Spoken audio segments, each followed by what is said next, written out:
bitch. Oh, excuse you. Baloney wash. I'm annoyed. I'm just here to give my opinion and carry in. Oh, it's Chris Avalon Unfiltered, bitch.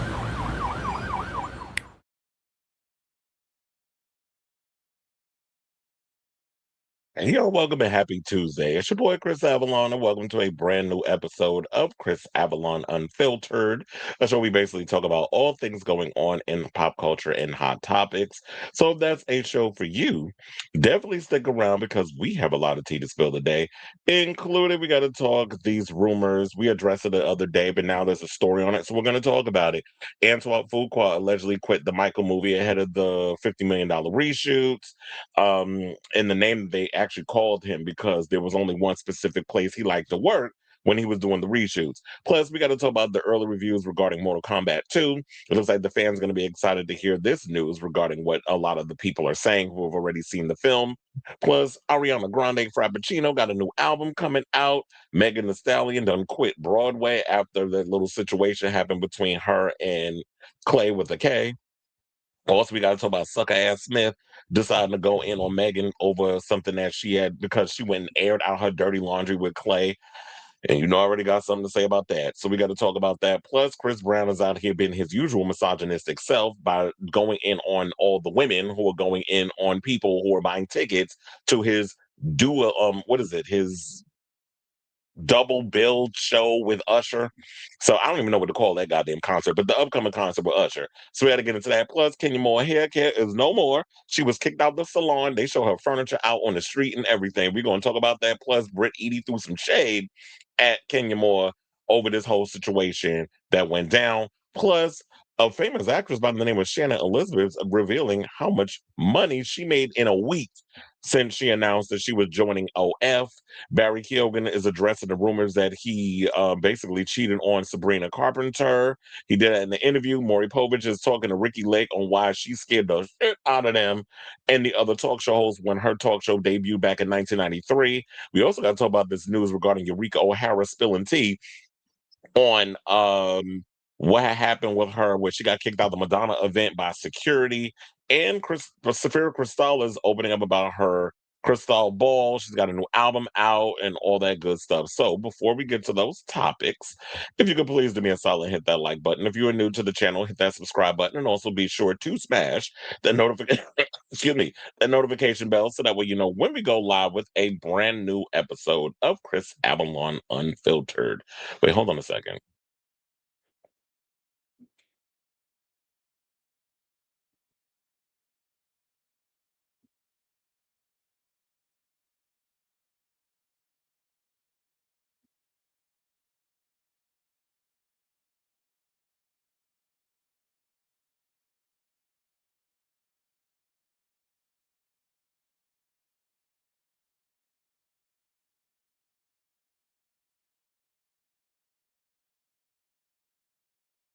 I was like trying to look for something, couldn't find it. But anyway, so we'll move on. Let me hit thingamabob, see if people's in the building. Black Love is in the building so far.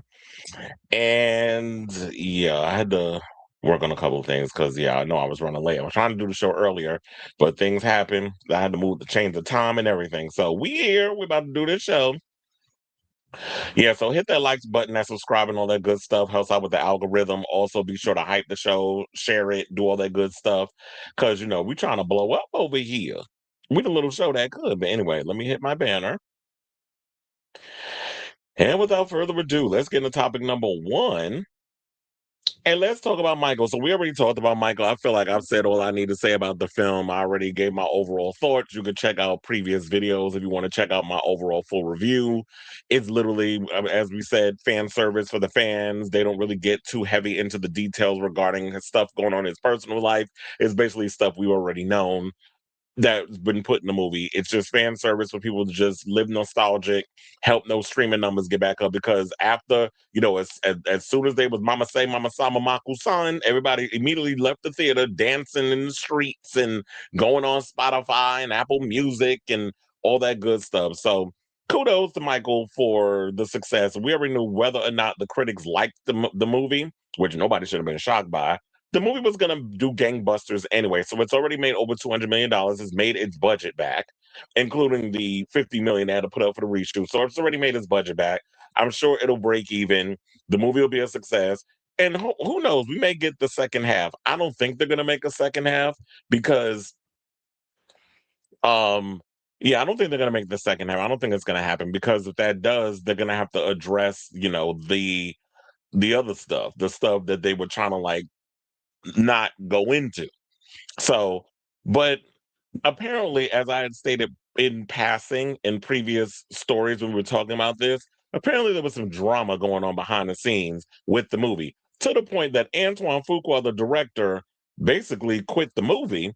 And then one of the producers had to step in to finish the rest of the film because the family was getting on his root canal nerve. So let's get into the article. So while critics are planning the film and stands of praise in the Michael biopic, rumors are swirling of some behind the scenes drama. Now, word on the street is that Antoine Fuqua quit the movie halfway through production after he got so fed up with the family harassing him on set that he had to hide inside a van to escape them. Producer Graham King allegedly had to step in to film the rest of it. They also had to cut out a third of the movie after it was already shot due to legal challenges. Because we talked about that. Jordan Chandler's story, part of the deal when he got the settlement, you weren't supposed to address anything that happened in that situation when the movie was being made or at any situation. So apparently the estate didn't read the fine print and um they had to go in and be like, oh, so we couldn't even use this footage, so they had to scrap it. The only thing I feel bad for is all the actors who had those parts and were looking forward to being in the movie, and they had them cut. Also, Cat Graham was cut as Diana Ross because apparently they didn't want that stuff getting out about her and Michael Jackson hunching back in the day, where it was she was way older. There's even footage out there where people started to dig up old stuff about Diana Ross, where they were saying like she called him sexy and all this stuff. You can look it up, Google Schmoogle, you will find it. And there's even TikTok videos that I've seen on it. And the fact that I didn't know this. Apparently, Michael and Diana were engaged at one point. So they had gotten so and Catherine was, oh hell no, you not. You're not gonna try to put your coochie on my son. Bad enough you done fucked Barry Gordy and everybody else in Motown. You wasn't sleeping with my damn son on top of that. So that was put on a kibosh. And it got to the point that she had moved on to Arnie Ness, whose daughter, I remember at one point was trying to be a singer, and that didn't happen. She was like trying to be some Ani DeFranco type of singer back in the day. What was her name? Leona Ness or something or another? Because I remember I actually bought her CD. Didn't even know she was related to Diana Ross and all of them. But anyway, so she married Arnie Ness after that whole situation, and allegedly, Dirty Diana is about Diana Ross. But they were trying to make it like it was about some groupie because they made him have to change the second verse because the second verse would have been telling on who he was referring to in that Dirty Diana song. So yes, that song allegedly, we'll say alleged, because I don't want Diana to come over here because she threatened to sue the movie if they was going to use her likeness. Allegedly, Dirty Diana is about Miss Ross, the whorish boss. But anyway, so let's get into the topic. Because it's like, I don't care how good your singing is. If you was out here slinging pussy to climb up the corporate ladder, we got to call it for what it is. I don't care how iconic you are, or you were. So it sure sounds like Antoine Fuqua did not enjoy his time directing Michael. Let's get into the rest of the article. And they said at least the film is looking at an incredible 95 to 100 million opening. Okay, that's all old news because it's already surpassed that. They said that, and I told y'all this, that, Jeff Snyder from the Hot Mic basically spilled some tea and said that they had already gotten some tidbits last year, but now Snyder is expanding on it with an update that, quite frankly, makes a lot of sense given the tumultuous production of the film.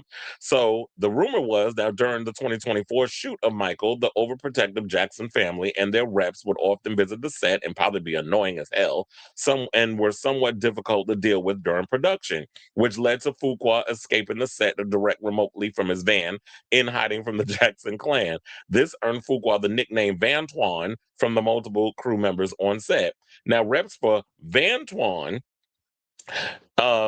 did not respond to Snyder's email, saying the filmmaker has always preferred directing from a van rather than being on set. First of all, that's bullshit. I feel like as a director, your ass should be on set so that way you know what's going on. Why am I hiding off my like in a thing and you're only gonna hear me on a loudspeaker like I'm fucking the Wizard of Oz? Like, get out of here with all that mess. Because it's like if you're gonna direct, direct. Don't be doing no, I'm hiding in some room or whatever, filming and I'm like, what? Get out of here with all that pompous bullshit. But anyway, so the only other instance of Van directing I would find was on The Guilty, which was shot in November of 2020 during the pandemic, which only happened because he had to quarantine after exposure to COVID. I don't believe this story where they sitting there talking about that he was in the van because he prefers to do that. I'm sure in the history of Antoine Fuqua directing, he ain't always been hiding in no damn van. They were just trying to use that as an excuse to try to make it seem like there was no drama going on behind the scenes, which basically I believe every one of it, because them Jacksons, I don't care how iconic you are, they are a pain in the ass. So I could totally believe that they were being a nuisance on set and trying to make sure that the way that Michael was portrayed was going to be this perfect deity, which is what we got from the movie, and we know that's not accurate on him because nobody is perfect. Now, furthermore, Fuqua apparently exited the film in 2025, a year prior to its release, when those costly $50 million reshoots were occurring over the course of 22 days. Now, they said Fuqua was not actively involved as director, which led to producer Graham King taking over to finalize the film. Which is basically what I heard he ended up doing in Bohemian Rhapsody too. But you should have known if they went and basically queer washed a Bohemian Rhapsody of all the things that was about Freddie Mercury, you should have known they was going to whitewash Michael Jackson's legacy. And look at it. People don't care. People went to go see the film, and the movie is basically outranking financially previous biopics like Bohemian Rhapsody and Elvis. Where people are comparing Michael Jackson and Elvis, I said number one, Elvis stole from black folks and their whole swag, the music, the style, everything. So he was a damn culture vulture. There's a difference between that and Michael Jackson, who literally was a prodigy. So what we're not going to do is compare a thief to somebody who had natural talent. So Fuqua was not active. They said he wasn't okay. So we already got to that point, and then they basically said, interesting. The same thing happened. It's funny. I'm telling y'all this, and it's popping up in the story because this is the first time I'm actually reading this. But anyway, so they said the same thing happened on the set of Bohemian Rhapsody, which had King, who also produced the music biopic, handling directing reins after Bryan Singer disappeared and was later fired. And Bryan Singer was always a problem.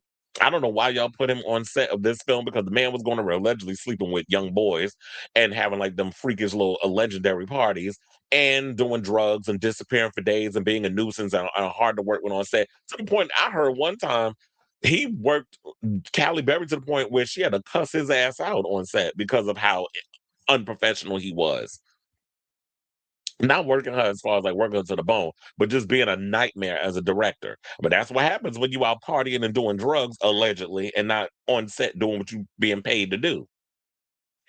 So, meanwhile, Snyder's source alleges that Fuqua remained attached to the project in a public capacity and was effectively paid to shut up and promote the movie, despite his departure from the actual production work. Now, this shouldn't surprise anyone, as there were significant creative compromises made on Michael, including the removal of the film's entire third act, which reportedly covered the molestation allegations and, excuse me, footage of Michael Jackson's arrest. The reshoots ended up ballooning the film's budget to $200 million. Yet all that chaos basically is saying is that resulted in what will likely become the most successful film of Fuqua's career. His other directorial credits include a lot of movies that I actually love. I love Training Day. I don't recall seeing Tears of the Sun, King Arthur. I haven't seen that. Brooklyn's Finest. I don't think I saw that. Olympus Has Fallen. I love that whole franchise. The Olympus Has Fallen, and what was it? Mike Banning, played by what was his name? um Gerard Butler. I like all those movies. Also, The Magnificent Seven, that was a good one. And Chris Pratt doesn't even know I can't stand him. I do like the movie, and he's not the lead, it's a part of an ensemble. But I do like the his remake of The Magnificent Seven. And I think The Guilty, that was the one with Robert Downey Jr. that flopped, but he's got an eclectic line of, body of work. So um it's unfortunate this is what all went down. And I think should a sequel be greenlit, that Antoine will be like coming back to direct the second one? I don't think that's going to happen. Quiet as it's kept, I don't even think they would be stupid enough to make a sequel, because if they do, or a second half, they have to address all the other stuff. And they ain't trying to do that. First of all, you can only make Michael as squeaky and clean as you could with this film. And people clearly don't care whether or not that the script was just weak as hell. It was a bunch of damn collages, and all you got was a 2-hour music video. Nobody cares about all that. All they care about is we got to hear the songs, which you pretty much could have put in your ears by going on Apple Music or Spotify, or if you got a damn record player, just put the vinyl in. Um, or so people don't care about all that. All they care about is the fact that they waxing nostalgic. Nostalgia's always been around, so people I think are just happy to feel like, you know what, Michael Jackson was a part of my childhood. Have you seen my childhood? So people are feeling nostalgic, and that's what they want to. That's what they want to feel. And if they want to feel it, feel your oats. Be my guest. But in regards to the film, it wasn't that great. Now I will say I did enjoy all the other stuff. I enjoyed the performances. Jafar Jackson was great. The little boy who played Michael Jackson, I keep forgetting to put his name down, but I read a story on him and his past, like what happened to him. It was like crazy. Like I think he was going through drama when his said that his grandmother wasn't in his life and she was trying to be in his life, and so some stuff happened with them. The kid's mother had sued her sister because her sister's son was abusing her son to the point that he hit the boy upside the head with a shovel and was in the hospital and basically had to sue her sister, and she won. I think she got $10,000 or something out of the whole deal. Daily Mail did a whole expose on this whole situation. So if you actually get around to reading that article, definitely read it because I gagged. I'm like, damn, how'd you go on? I mean, it was saying because he was always so small, so his cousin was always picking on him, and he was always spending time at the family house. So whenever they would go over there, that he was being tortured, and so then. So basically, the sister had to go and pay for the hospital fees and all the other stuff because of what her son did to the kid that played young Michael. And then that was like when he discovered Michael Jackson and started, doing like listen to his music and learning his dance moves and all this stuff. And then lo and behold, he got cast. So it's funny how things work out in that way. But it's unfortunate this movie, and you could definitely see there's a lot of choppiness in regard to the editing and how they put this movie together. But nevertheless, even though that the movie was a mess and was going through a whole bunch of stuff to try to get its way to the theaters, it's there. People are having a lot to say about it, and I don't think that you know, we'll probably be talking about this movie for a while. So we'll just see how it all turns out down the road if there's an official green light for the sequel.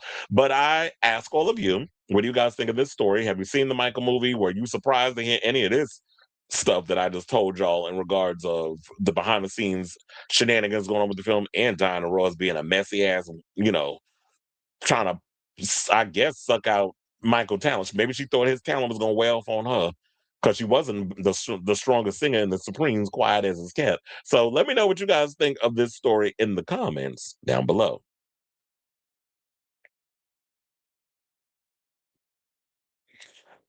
Hold on, because I was like, keep forgetting I got to open this little thing so that way I can read y'all comments because they make them small in the other thing, but now I got to open up this other thing so that way I can say it, honey. Onyx is in the building. Yeah, it's hard to do a 40-year career. Yeah, there's no way you could do that. Like it has to be well, they said it was a 4-hour movie. They had to cut it down. So they got footage that they still have. But if they want to go in, they probably won't have to spend much to film whatever else they want to put up in there, but and salvage whatever they have on the cutting room floor. I think a lot of people just wanted to see about the allegations. I saw a post where the studio stated there will be a second film. I think it was mentioned yesterday that they're talking about there will be a sequel. Cleveland's in the building. Happy Tuesday to you too. You know what's funny? A lot of family members didn't want this film. Reby and Janet. I think Jackie as well. No, I don't think you are wrong. I think, well, first of all, there's a lot of the family was put in the credits as executive producers. I don't know. Maybe that was just in name only to use their likeness. So of course, well, ain't Tito dead, so he couldn't sign off. Um, I don't know if Randy is in on it because Randy, I guess, is out here managing Janet and fucking up her career while we had it. But who else? So I know, well, of course, Latoya, because Latoya will show up to an envelope opening. Janet want no parts, and I know that Paris didn't want no parts. And Prince is a executive producer. Somebody said he's in the movie.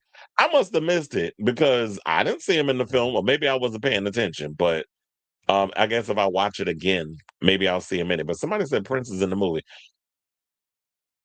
But yeah, they gave a lot of executive producer credits to the Jackson family. I just hope the second film they will show 100 proof that he was cleared by the FBI. Now, do I think Michael Jackson molested them boys or kids or whatever? I don't think he did. I do think that in his mind he was a child, very much the whole Peter Pan thing. But he has to also realize because how the media was trying to go at him, and also the record label, which wasn't innocent. It's like he wanted to go in and try to take control, yes, that's a Janet reference, of his career and wanted to own the masters and all that other stuff. That's when all them allegations started coming out. Now I don't know if I should use this as an example, but same as Bill Cosby, even though Bill Cosby guilty of sin, Bill Cosby, the difference with him is that when he tried to allegedly want to own NBC or buy NBC, whatever the case was, that's when they started with that because they don't want black people owning property. That's always been the tale as old as time. So when black artists actually want to come in and own their masters, which Michael had every right to want to own a part of his creativity, why is it that John wanted to all of a sudden come out with these allegations? But Michael also didn't help matters by A, settling, and B, where it's like, yeah, it was looking innocent or whatever in the eyes of you, but you also got to realize within the eyes of the world, a grown man hanging around with a little bunch of little kids and how we was perceiving that in the 90s and beyond, you can't sit and think like that doesn't come across a bit sketch. So I don't understand how in Michael's mind he couldn't see that.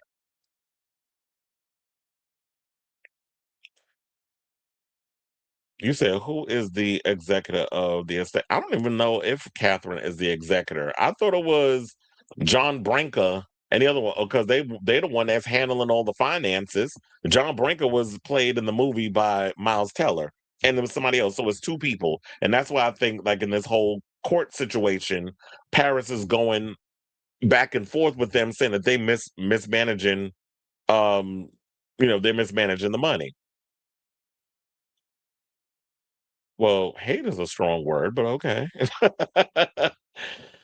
You said the clip seemed fast, meaning like, yeah, they were just going, they were glossing, they were touching on the, oh, this what happened. He went to Studio 54 and he went here, he visited kids in the hospital and he did this and he did that and he got bubbles, a CGI version of bubbles, but nevertheless, he had bubbles. And then all these little things. It's like, are we gonna like if you're gonna present things in a movie, even if you're not going to touch the allegations, which is whatever you're presenting to me on screen, at least take a moment to address what we're looking at. It's like even having his brothers in the film. Why are we get any kind of real interaction? And I'm not talking about when he getting out the car and he coming with some damn toys. Talking about y'all want to play Twister. That's not an interact. That's not like a real situation. It was like, oh yeah, they done moved on. Michael's still in his head, think he a kid, and his brothers is being grown. They got their own lives because we all know that there was a sense of jealousy that was going on between the other Jacksons and Michael because Michael was the prodigy. The rest of them didn't know who the hell they was, so they was literally riding that boy coattails.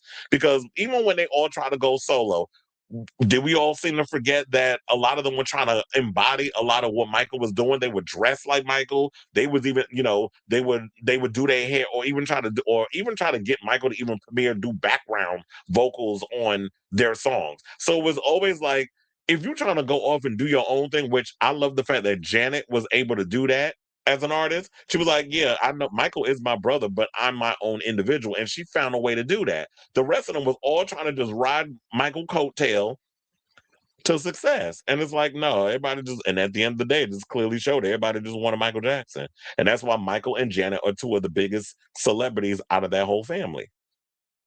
Because the rest of them couldn't hack it. I'll just listen to his music. I don't need to see the movie because I already know what happened. And that's why I said pretty much like when you watch the movie, they pretty much just give you everything we've already known about him. But people don't care because, oh, we get to hear the songs and we get to see Jafar, who's a family member, embody the looks or whatever the case is, and the isms of Michael, which at times he did embody a lot of it. But that's enough apparently for people. Now, why were you late? Because I was. It was a lot putting this show together. So, and I was having technical issues, but we're good now. All right. So I always forget that you gotta ask her. That's probably something we ain't never gonna get. Never gonna get it, never gonna get it.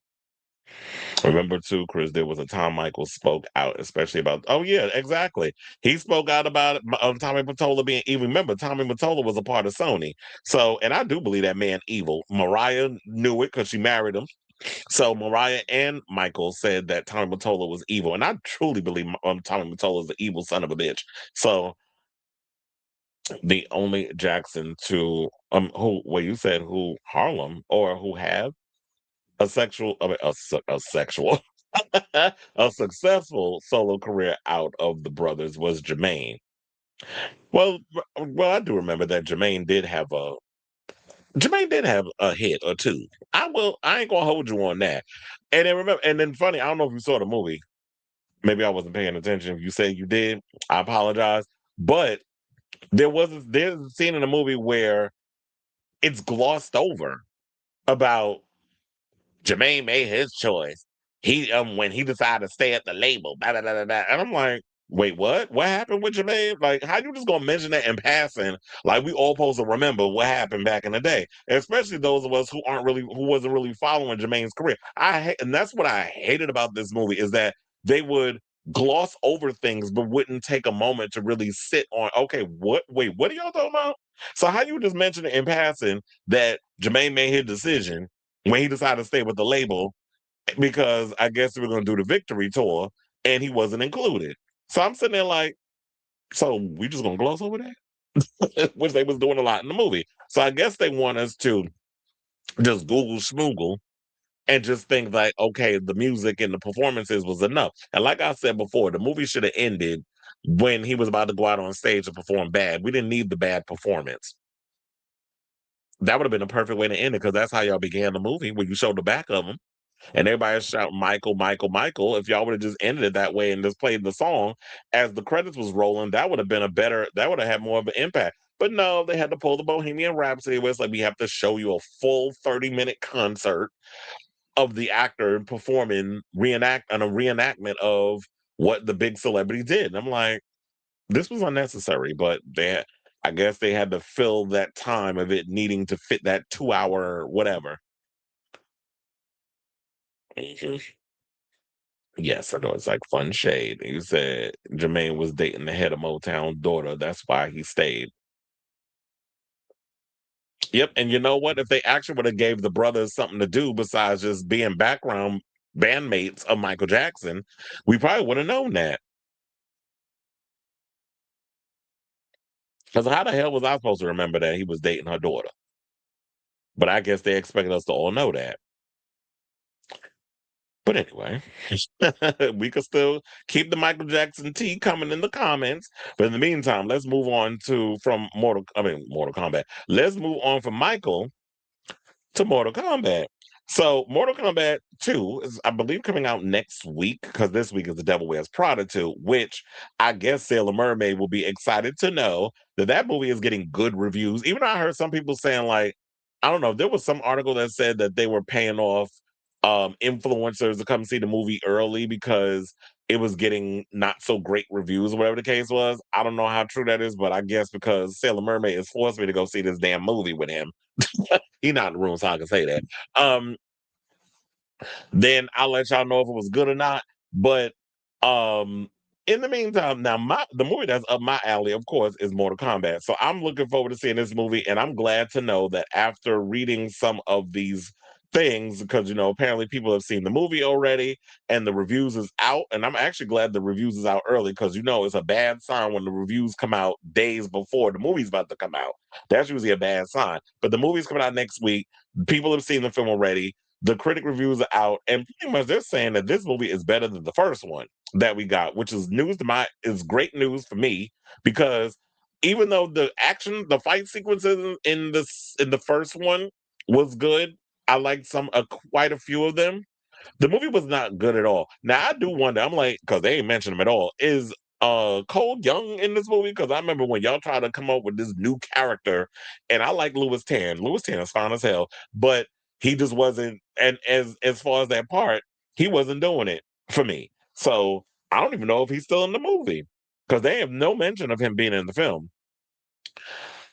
But anyway, let me get into the story. So Mortal Kombat 2 has got some positive early reactions from fans and critics, calling it a vast improvement of the original movie. The sequel to the 2021 adaptation transports the action to a new tournament where the champions of Earth Realm are forced to battle it out once again. Now, the first, as a reminder, the first Mortal Kombat movie didn't exactly set the box office on fire when it arrived in 2021, but it performed well enough, especially as one of the first major COVID era releases with a day and date streaming debut, despite mixed reception from critics. And that was a 55% on Rotten Tomatoes. And I do remember that when Mortal Kombat came out, I saw it at home because I had HBO Max. So I sat and watched it at home because I was quarantined.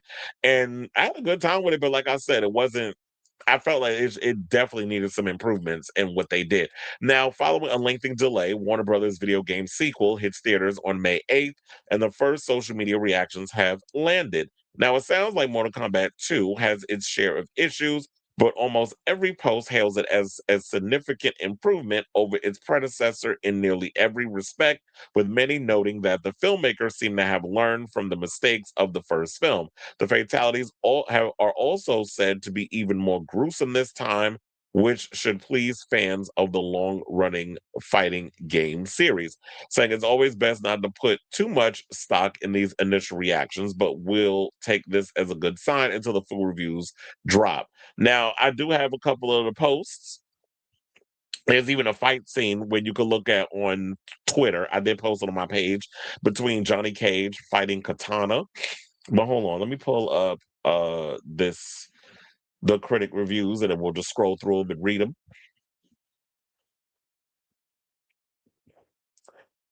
You know, sometimes I be forgetting how to do my own damn show. Where is it? No, it's not that one. It's this one. Okay.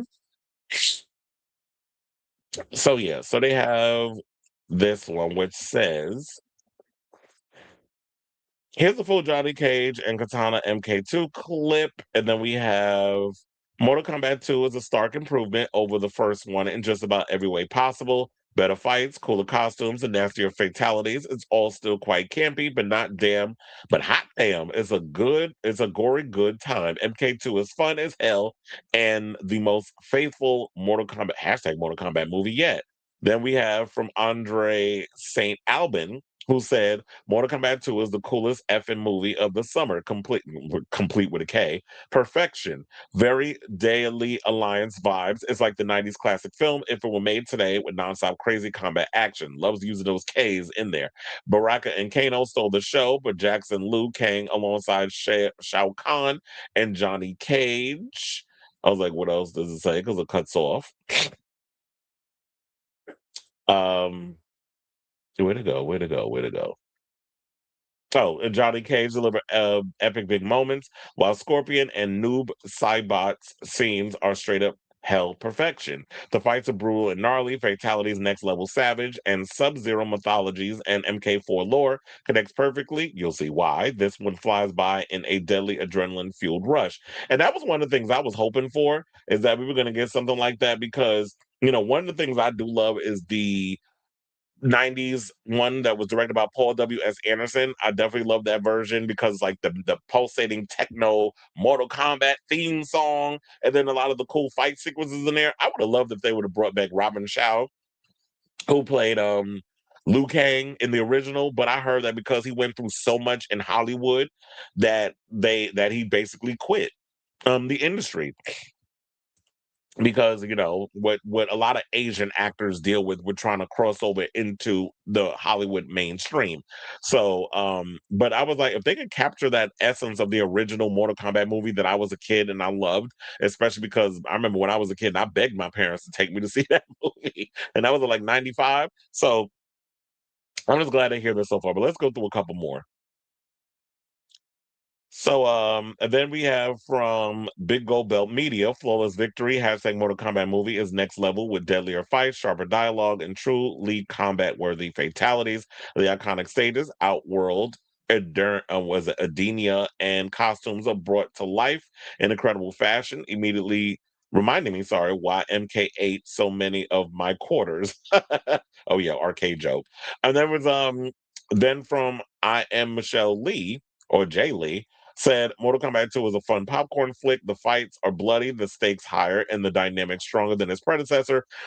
Excuse me. Carl Urban's Johnny Cage brings meta comedy and JCVD, John Claude Van Damme, basically energy, while Adeline Rudolph's katana gives the carnage emotional weight. So I'm glad to hear that they brought in somebody like a Paul Urban, because I like Paul Urban. It's like everything he's in, he's always going to excel at, and he's always pretty good as an actor. So even if the dialogue isn't that great, he's going to find a way to sell it. So I'm just glad that they got a name of his caliber to be in this type of film. To play someone like Johnny Cage was like some aging action movie star from like back in the day where I guess he's trying to get his feet wet again. So having something like that, I think is much better than having just some rando being up in the film, oh, just some young guy who doesn't have that charisma that you would need for a Johnny Cage or that sense of ego. And then also they said, so with this one, Brandon Davis says Mortal Kombat 2 is the movie we should have gotten the first time. It feels more confident and comfortable, embracing the its video game roots to huge benefit. It's a fun, fast-paced, ridiculous bloodbath with great action. Katana is the heart of it. Kano is hilarious. So, and then he said they ignored the Arcana stuff, basically the midichlorians of Mortal Kombat 2021. They took all fan complaints very seriously. So I'm just glad that they actually took the fans, what the fans had to say. It was like, you know what? We're gonna correct a lot of the mistakes that we made with the first one film, and we're gonna work it on now to make it be a better movie. And it looks like they actually did that. But there was this other one that I wanted to read that was pretty lengthy, from Fatal Steven. And he said, this is the last one we'll read, and then I'll just give my overall thoughts. So he said, after getting the chance to catch the Mortal Kombat 2 2 weeks early, I can safely say I was thoroughly impressed. It didn't just meet my expectations, it exceeded them. Compared to the first film, it's not even a contest. The sequel clearly learned from the mistakes of its predecessor and corrected them across the board. The most striking difference this time around is the pacing. While the first movie felt bogged down, the sequel is essentially nonstop action. From the opening scene, it dives straight into the chaos and never lets up.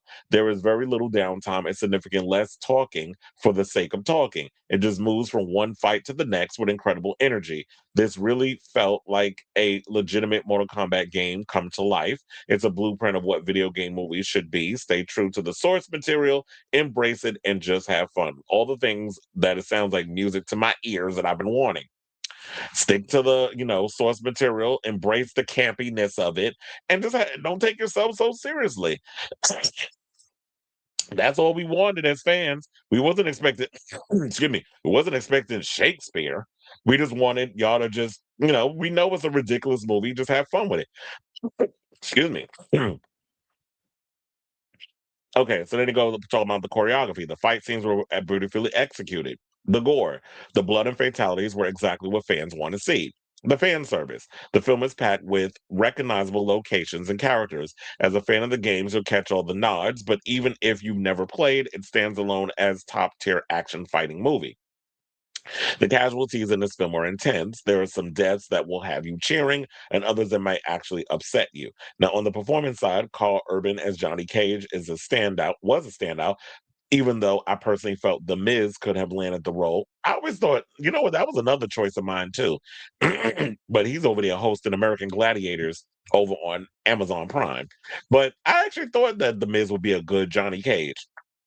But I actually like they went with Carl Urban because they were going for like a has-been 90s action movie star situation. I think that gives it more weight than just some regular dude who's a regular action movie star. So they said that, yeah, now while they personally felt the man should have landed the role, Urban's delivery was fantastic and had the entire theater laughing. The movie strikes a great balance, offering plenty of funny moments alongside the violence. Additionally, they finally got Shao Kahn right. He was menacing, scary, and exactly the presence he needs to be. And on the final verdict, Mortal Kombat 2 is an awesome action paced ride that captures the spirit of the franchise perfectly. They move forward with a third film. I truly hope they keep the same director and writer. They should stick to the exact pace and formula, just continue to expand the universe with more characters. If you want a movie that starts fast and stays fast, go see this. You're going to have a blast. And they gave it a 4 out of 5. And this sounds like, as I was saying before, something right up my alley. where it's just like, yeah, keep it simple, stupid. That's the I always talk about the kiss method, keep it simple, which is it's like if this is the formula that you want to keep it moving fast, very little dialogue, some funny one-liner moments and stuff in there, but the action just, is coming at us relatively quickly. But it's like y'all, but when it comes to the fights, don't just it be 3 seconds long and then we move on. Like we really getting in there, we're seeing all the really like all the different styles and the camera shots and all that other stuff. Um so far I'm excited to hear about this, but also before we get up off this, Paul Urban sat down with Comic Book, the website, and revealed that he did the iconic Nutcracker or Nut Punch move, which is you've seen that in the original Mortal Kombat movie with what's his name, Lyndon Ashby, where he does the split and punches what was it, Goro in the nuts. So that's basically that scene is in there. He actually said he did it. So he said, "This is a lot of things. This is a lot of things going on here, pal. But I will say, I was not injured. Almost injured. Yeah, okay. I did do the splits. Now, he said he did the splits, but he didn't. He almost got hurt, but he didn't get hurt. He said, I think my biggest concern was the challenge, and this was without a doubt the most difficult physical challenge that I've ever encountered in making a movie. And I made a few, but this, the skill set required, it was like, and starting from scratch." Starting with just learning how to move, agility, doing speed drills, then, learning movement and form and style. It's just everything is so specific and it's not like a brawl where you could just push your way through. Why is he repeating himself? But so yeah, I'm excited for this film. Y'all already know this type of stuff is up my alley. Um, I'm excited to see this movie.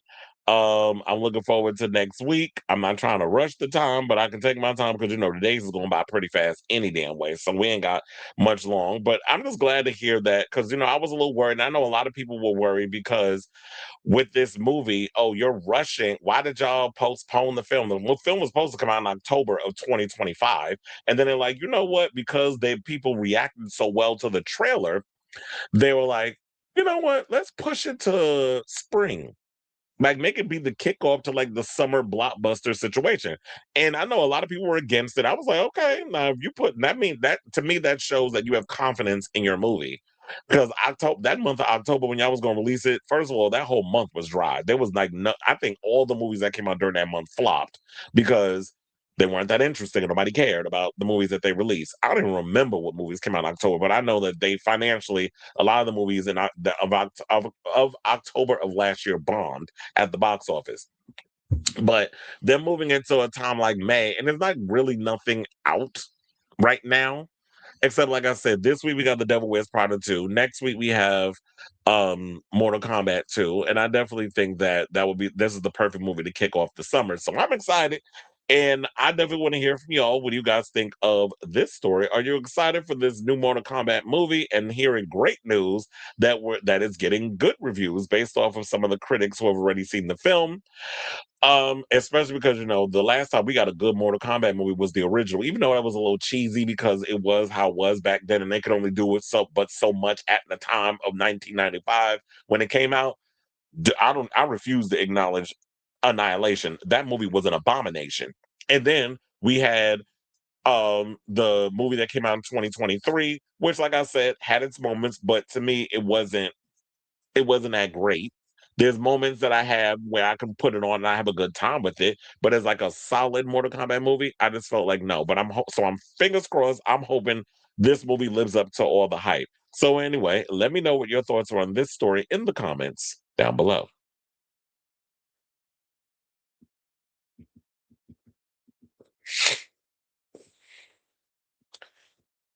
All right, y'all. So let's see what the people are saying in the comments. You said I don't know nobody's songs but Janet Jackson and Michael. You don't know Centipede. You don't know that song. I'm going to see Devil Wears Prada on Saturday. I love the first one. I just hope people would realize that this is 20 years later. The characters will not be the exact. Well, they should know that in life, everybody evolves. If you're the same damn person um, from 20 years ago, then you need help.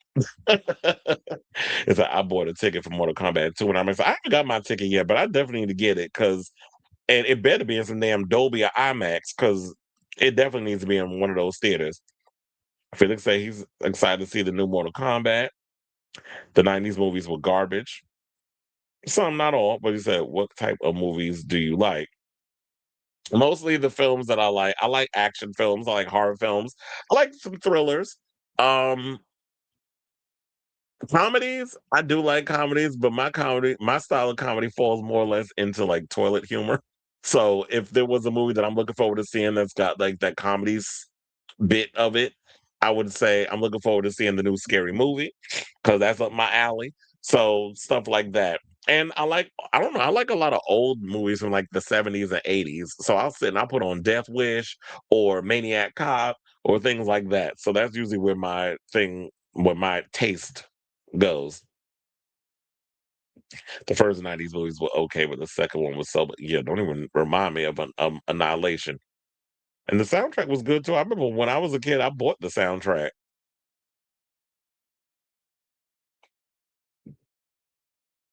Not a corn version. Yes, I know what you mean. And I'm sure there probably is one. If not, somebody will make one. I hate how Mortal Kombat looks silly. I wish it was more serious. No, I think doing it too serious would actually hurt it because they're like, oh, you're taking yourself a little too serious. I do feel like that if you're gonna do like the overall tone, you can make the action sequences pretty serious, and you can go a little cartoonish with some of the stuff because it's in a different. It's like in an else world or a different realm or whatever the case is. But you have to go a little light with it because the violence and stuff is so brutal. You got to find a way to balance it out. So who knows? Maybe because of the trailers and the way they were marketing it, it looks silly. But I just have to see to in order to understand the tone. But I think I understand the tone that they're going for. All right, y'all. Weren't they trying to make a Prince movie? I remember they were talking about that they were going to do a Prince movie, but I don't know what happened. Didn't the family kind of put the kibosh on that?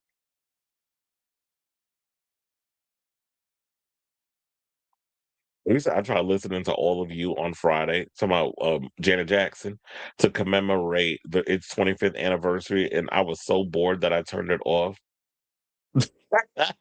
First of all, wait a minute. All for You came out 25 years ago. Why do I think that album came out like maybe a decade ago? Well, yeah, All for You was not a good album, no shade. I mean, I like the video and the song, but as far as that album goes, I don't listen to it. It's like anything post Velvet Rope. I'm just like, I feel like Jenna lost the plot around that time. Because I feel like Velvet Rope was a masterpiece. But anyway, let's get back into the show since we talking about music. Let's talk about Ariana Grande Frappuccino. So Miss Mama has done announced that she's got her 8th studio album, which she has named Petal. I know a girl named Petal. But anyway, so yeah, she got a new album coming out. It's called Pedal. I mean, yeah, Pedal to the Metal. Annie. And it's supposed to be getting released this summer. But I think first of all, you had to be living under a rock to not realize that Ariana Grande was working on a new album because she was basically dropping hints for the past couple of months. When you would see her in the studio where she's twirling knobs and she's like she's in the studio working on music. And I think with this upcoming tour, she's gonna need new material to perform, even though by the time she goes on tour, the album won't be out. It won't be out until July. I believe she's going on tour in June. And so in that time frame, I don't know if she'll be testing out the new songs and seeing how people respond to them. Because I think that's what she should do. It's the same thing like when I worked the Demi Lovato concert. It was like when before the it's not that deep unless you want it to be, because that's the name of the deluxe version when she released 8 new songs, which I think makes the album way better than the original version that she dropped last year. So when by the time the album actually came out, and the album came out the day that she performed at Madison Square Garden, she started to perform more of the newer stuff from the deluxe edition. Whereas I heard that when she was in Boston, because I know three people that went to the Boston concert, and they were like, "Yeah, she performed a couple of the songs, but um, not. I don't know if she's going to do the full album." And she did kind of perform a lot more of the newer stuff. So that may happen with Ariana Grande as well. But in the meantime, let's get into the story. So you already know the album's coming out on July 31st. She executive produced and co-wrote the album with Ilya, the Swedish writer slash producer who has been a frequent collaborator since her 2018 album Sweetener. In a statement, she described the album as something that is full of life and growing through the cracks of something cold and hard and challenging without disclosing further details. The track list and first single also remain a mystery. Now, after downplaying the prospect of a new album in recent interviews, Grande began posting hints to the contrary in March, like a flower emoji in her Instagram bio. The new album follows 2024's Eternal Sunshine, which included the chart topping singles Yes and We Can't Be Friends. Wait for Your Love. Don't also forget The Boy Is Mine, yeah. So now, the release of Petal will fall the middle of Grande's Eternal Sunshine tour, which opens on June 6th in Oakland and wraps September 1st, oh, the day before my birthday, at London's O2 Arena. Now, the trek marks her first outing since the 2019 Sweet the World tour. Now, while the announcement of Petal shows that Grande hasn't fully turned her focus away from music, funny enough, when y'all said focus, I was thinking of that song. Focus. Um, while she hasn't turned her focus away from music, she has spent the past few years primarily focused on acting. As you know, when she was in Wicked, Wicked for Good, then she's about to be in Meet, what is it, Fokker in Law, which I haven't seen the trailer to that yet. But I don't know, I keep forgetting to watch the trailer because the trailer's out. And people are saying that she fits right in with the shenanigans of what's going on with this movie. And I'm like, why are people surprised? Ariana Grande can do comedy. Y'all seem to forget where she comes from. She comes from that whole Nickelodeon brigade. So she knows how to do comedy. She knows how to, timing it. She's done SNL a few times. So I'm not surprised that she could jump in and play around with someone like a Ben Stiller and all these other people in this film. So I'm not surprised that she could do comedy. To me, I feel like Ariana Grande could pretty much do any kind of genre. She could do, obviously, she could do a musical. She could do comedy. She's done horror, even though it was like horror comedy. And she's about to, what does she do, an American Horror Story in the upcoming season.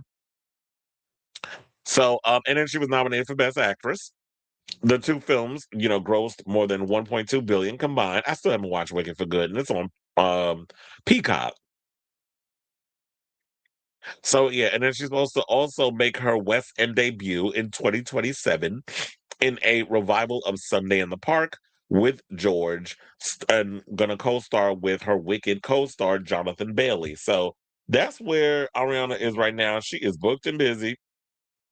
She'll have no time for the foolishness and the shenanigans. And even though I didn't particularly care for Eternal Sunshine or the Spotless Mind, because that's what I'll be calling it, because I'll be feeling that's where she got that damn title from.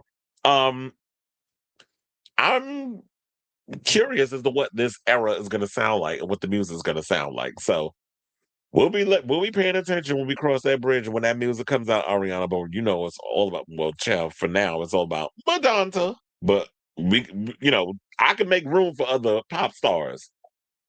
Would she be considered a legend or icon yet? Or she still got a couple more albums to go? Regardless of the fact, let me know in the comments because I definitely want to hear from y'all. What do you think of this story regarding Miss Ari coming out with new music in 2026? Almost forgot what year we're in. So let me know what you guys think of this story in the comments down below.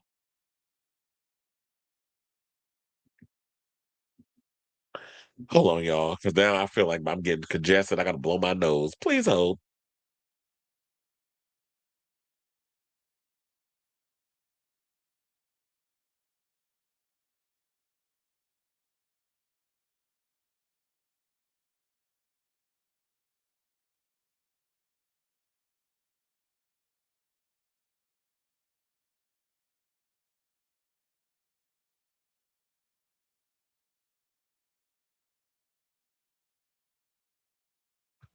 Yeah, God, I'm like my nose is getting stuffed.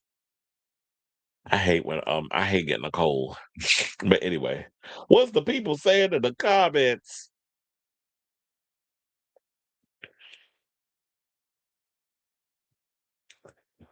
Oh yeah, we read that one. They need to make a Prince movie. Hell no, but let me listen to Centipede. So you can gag. All for You was good. It's just not as good as her previous. After All for You was when things got really grim. Which album did she work on? Working with Jermaine Dupri. Driver's seat is in the building. Adante says, I take it that Wicked didn't do what she thought it would because Homegirl made it seem like she was semi-retiring from music. She damn sure did. Cause I was sitting like, ma'am, don't put all your eggs in one basket. Now, if you got music and the people living for you as a musician, stick to the rivers and the lakes that you used to. You could do the acting on the side whenever you get bored or whatever with the music and you're uninspired. It's like, yeah, I could jump in and do acting and all this other stuff, but don't abandon the thing that made you famous. Because I would never. I would still be out here making music. But if you're not inspired, go off and do other things. Because she did, I will agree, she did kind of make it seem like she was leaving the music industry because she wanted to focus on acting. And look, after a while, the industry ain't too kind to girls once y'all reach a certain age. So I wouldn't even consider retiring from music. I'm so excited for Frappuccino's new album. I wasn't crazy over. Yeah, I wasn't. I was not a fan of that album, like I was for Positions. But also, my taste in music changed so much in between. I'll always love her and her music. Yes, Chris Janet's Orpheus was not that good. Velvet Rope was amazing. I decided that I'm not going to see. You say you're not going to see the Jackson movie. I will watch Along Came Polly time. Cuomo was talking about MSG moving to a new location to open. Whatever. Y'all been look. Here's the one thing about first of all, how's Cuomo gonna say anything? He ain't even running New York City. He can go have several seats. Cause funny enough, when we have conversations that where people say, you know what, how many times that we've been told that they're going to move Madison Square Garden, we've been told that a million times. And to me, where we are is the most convenient for so many people because we have Amtrak, we got the Long Island Railroad, we got New Jersey Transit, we got the regular MTA, Metropolitan Transit Authority. So everything connects to 34th Street. So that would be the dumbest thing in the world. And then it all boils down to my boss, Jim Dolan, whether or not you going to offer him literally enough money to want to move. And I don't see that happening because where we are is pretty much smack dab in the center of Midtown Manhattan. So it'd be a fool to be talking about us moving. And like many of my coworkers said, they've been talking about moving Madison Square Garden for over a decade, maybe even two. So I don't think we're going anywhere. And Cuomo, boy, nobody voted for your ass because you're a corrupt piece of shit. So we ain't going nowhere. We ain't going nowhere. We ain't going nowhere, bitch. Her doing Sunday in the park is smart because she really reminds me of. Yeah, she definitely gives Bernadette Peters tease.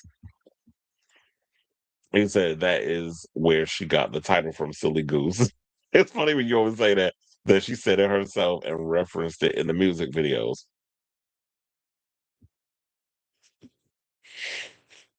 He said, "What on earth did Madonna do with her adopted African?" What are you talking about? She got. Well, we seeing David Banda out here. So wait, what's going on with him? It seems like Ariana wants to get more into movies, and she can, but we can all multitask. The girl's an icon, and she is the most consistent pop star that's come out in the 2010s, in my opinion. Now, if she can make an impact in film too, I'll see it for her as a legend. Yeah, go more into like Barbara Streisand status.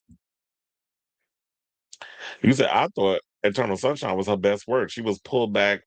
She was pulled back on the vocals more than usual, but that's the only. Maybe that was what it was because it was like if Ariana gonna be up in here, I need her to be hitting notes, including the whistle notes.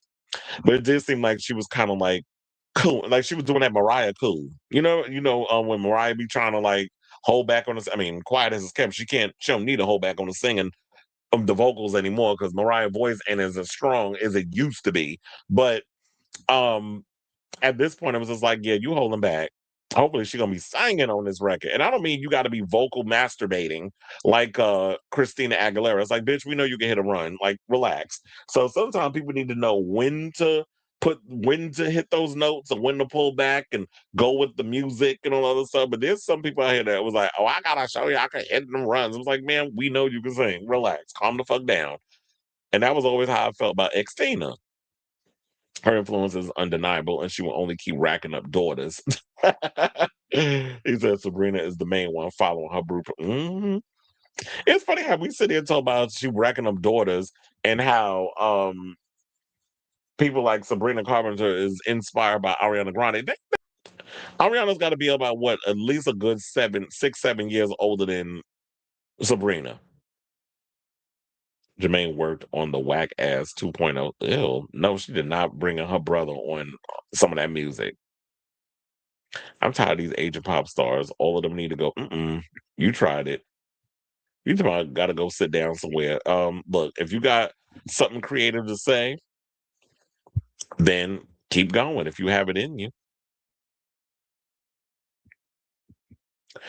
But I also wonder if she's ever had the topping momentum she had in the end of the 2010s with Thank You Next and Sweetener when she was the main pop girl before Taylor took over the 2020s with her 59,000 variants and her mediocre ass music. So it's like when all you girls be sitting around just on the wayside while Taylor bombarding us with all that bullshit, of course she was going to take over.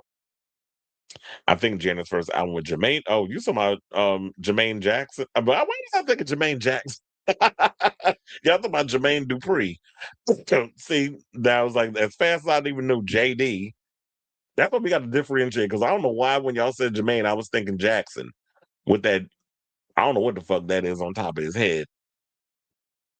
I think Janet's first album with Jermaine was 20YO, which was to celebrate the 20th anniversary of the album that made her name. Control, but Control was produced by Jam and Lewis.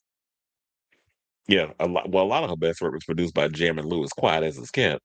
He said the girls would rather sit on set than tour. Well, yeah, because you're spending 14 to 16-hour days on set waiting to be called to shoot your scenes, and you're making so much money doing that. Touring is grueling, physically, emotionally, mentally. It's just a lot. That's a good question. She got to come out of retirement.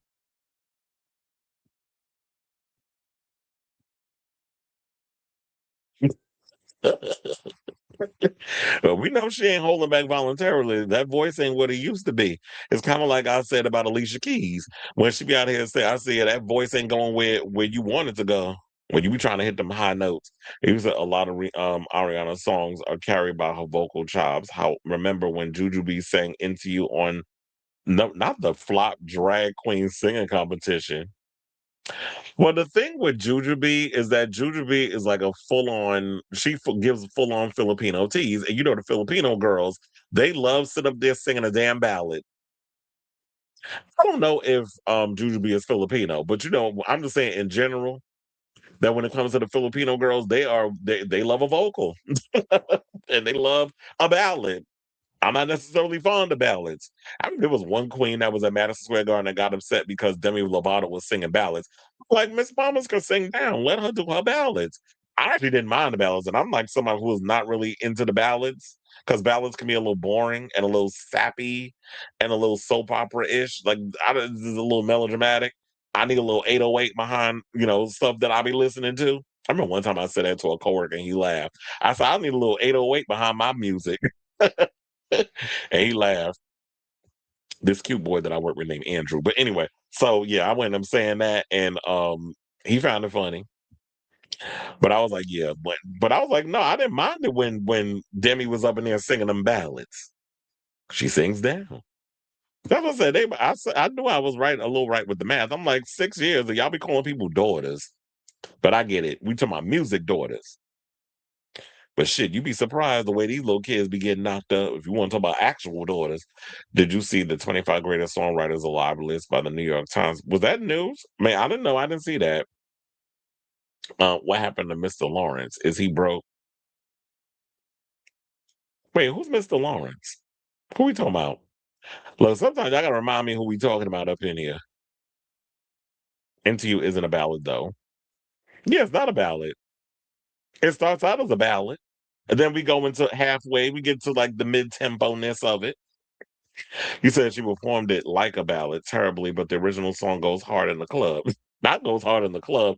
Some would argue it's the best pop song ever. Well, it definitely is catchy. And remember, some of the girls from Drag Race actually performed that song too. But no, you can't be doing ballads. And that's why we wasn't surprised that Juju B got kicked off the show first during the season she tried out for it. But I think a lot of these girls, if y'all want to get into, if you part of the drag race thing and want to get into music, first of all, what was wrong with that Queen of the Universe show? Y'all should have did something where it was just a complete package, meaning a little dancing with the stars, or maybe a little so you think you could dance with a little vocal. So it should have been the complete package, singing, dancing, that whole pizzazz, not just, oh, I'm gonna just stand up there and just sing a song. I'm like, this ain't American Idol for drag queens. That's what you were giving me, and I didn't like it.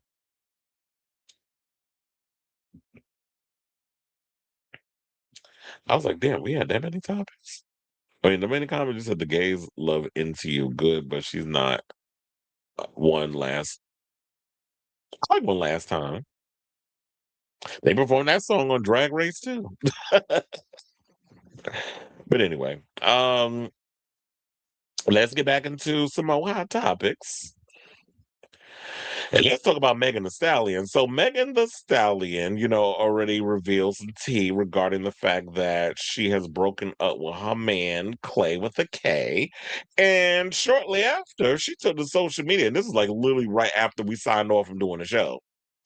She announced that not only is she done being in this relationship with that no good SOB who was out here creeping on her behind her back, but also she says that she is quitting Broadway, and the only y'all got till Friday to see her, which is May 1st. So the three-time Grammy winner and actress has announced that her final bow as Zidler, and I think she's the first woman to play this Zidler character.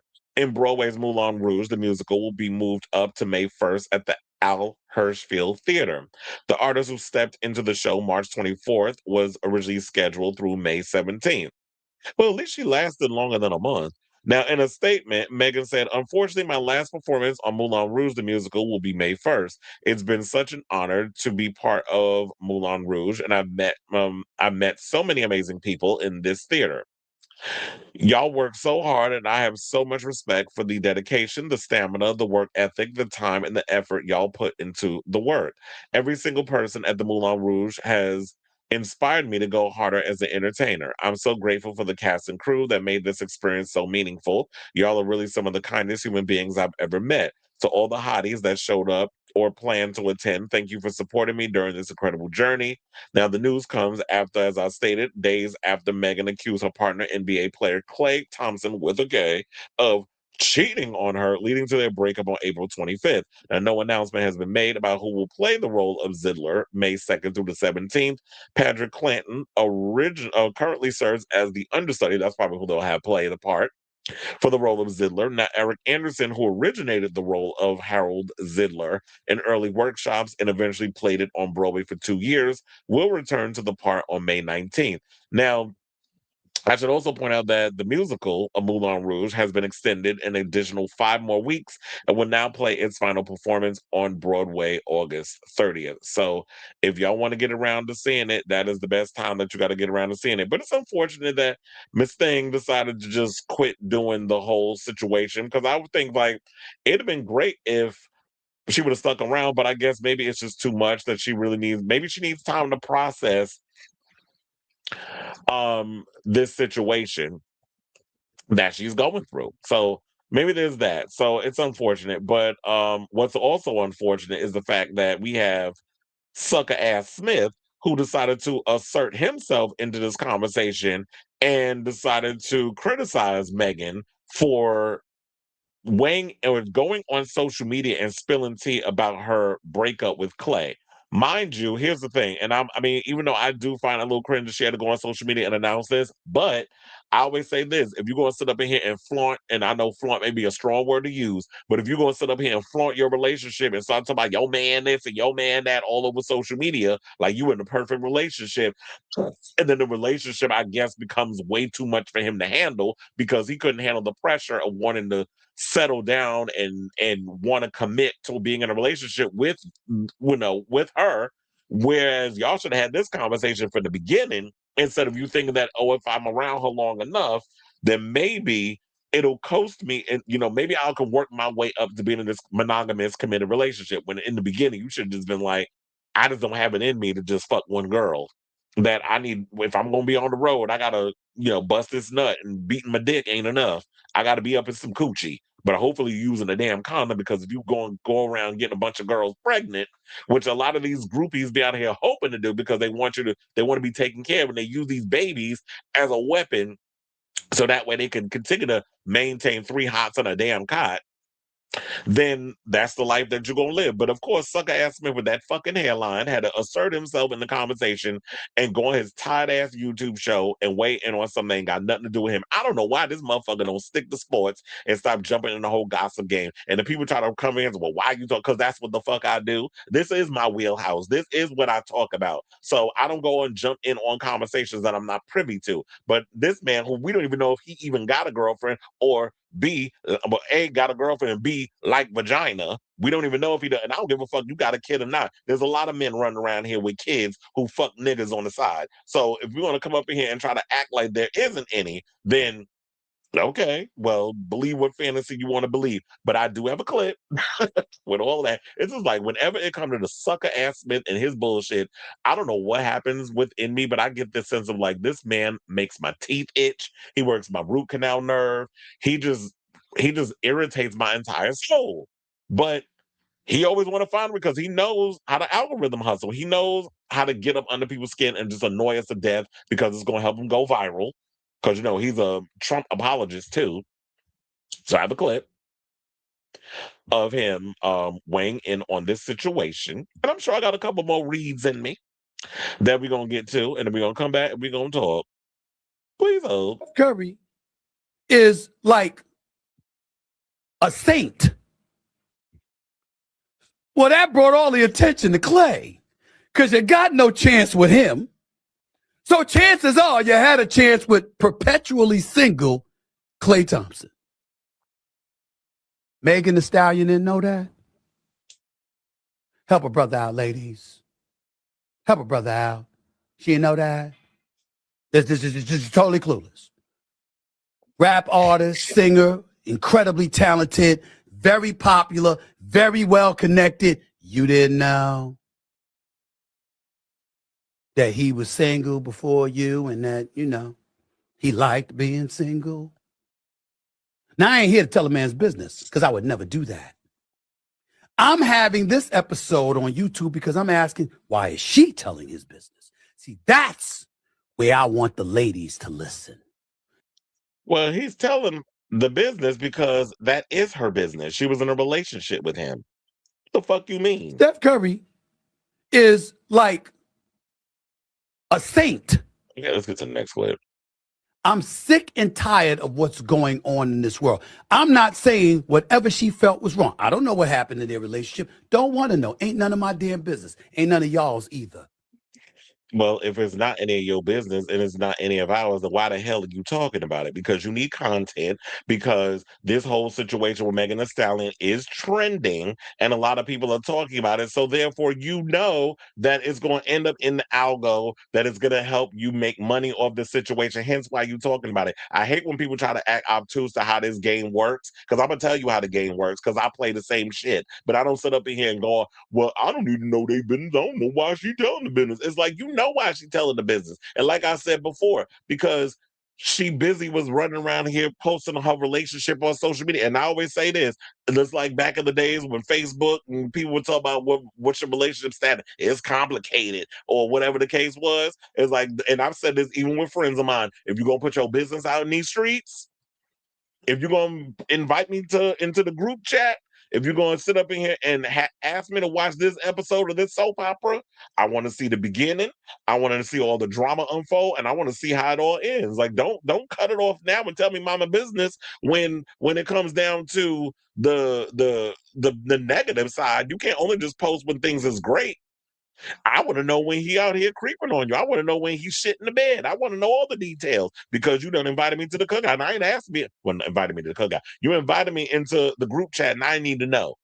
I didn't ask to know, but you invited me unwillingly. And I happened to just scroll on, and I was okay. This sounds juicy. This sounds intriguing. Put me on. Spill the tea. Don't cut me off now because you know the shit hitting the fan. But anyway, let's finish with him. But Megan Thee Stallion made it so this Saturday night. Why? Why? How come you couldn't just break up and go on your merry way? How come you couldn't just say, we had our time together, but I'm back being single again. Klay Thompson and I are no longer together, and leave it at that? Why we got to dog the brother out? And that's not how this generation works. We spill all of our business on social media, whether we like it or not. And why is it that we're always protecting the man for cheating? And yeah, this is a man saying it because I'm going to be fair in my shit. I don't hide behind nobody. If I do my dirt, I'm going to do it by my lonely. Or I'm going to put it out there. But if you're going to sit up in here and talk about why you had to tell a man business, why are we always protecting cheaters?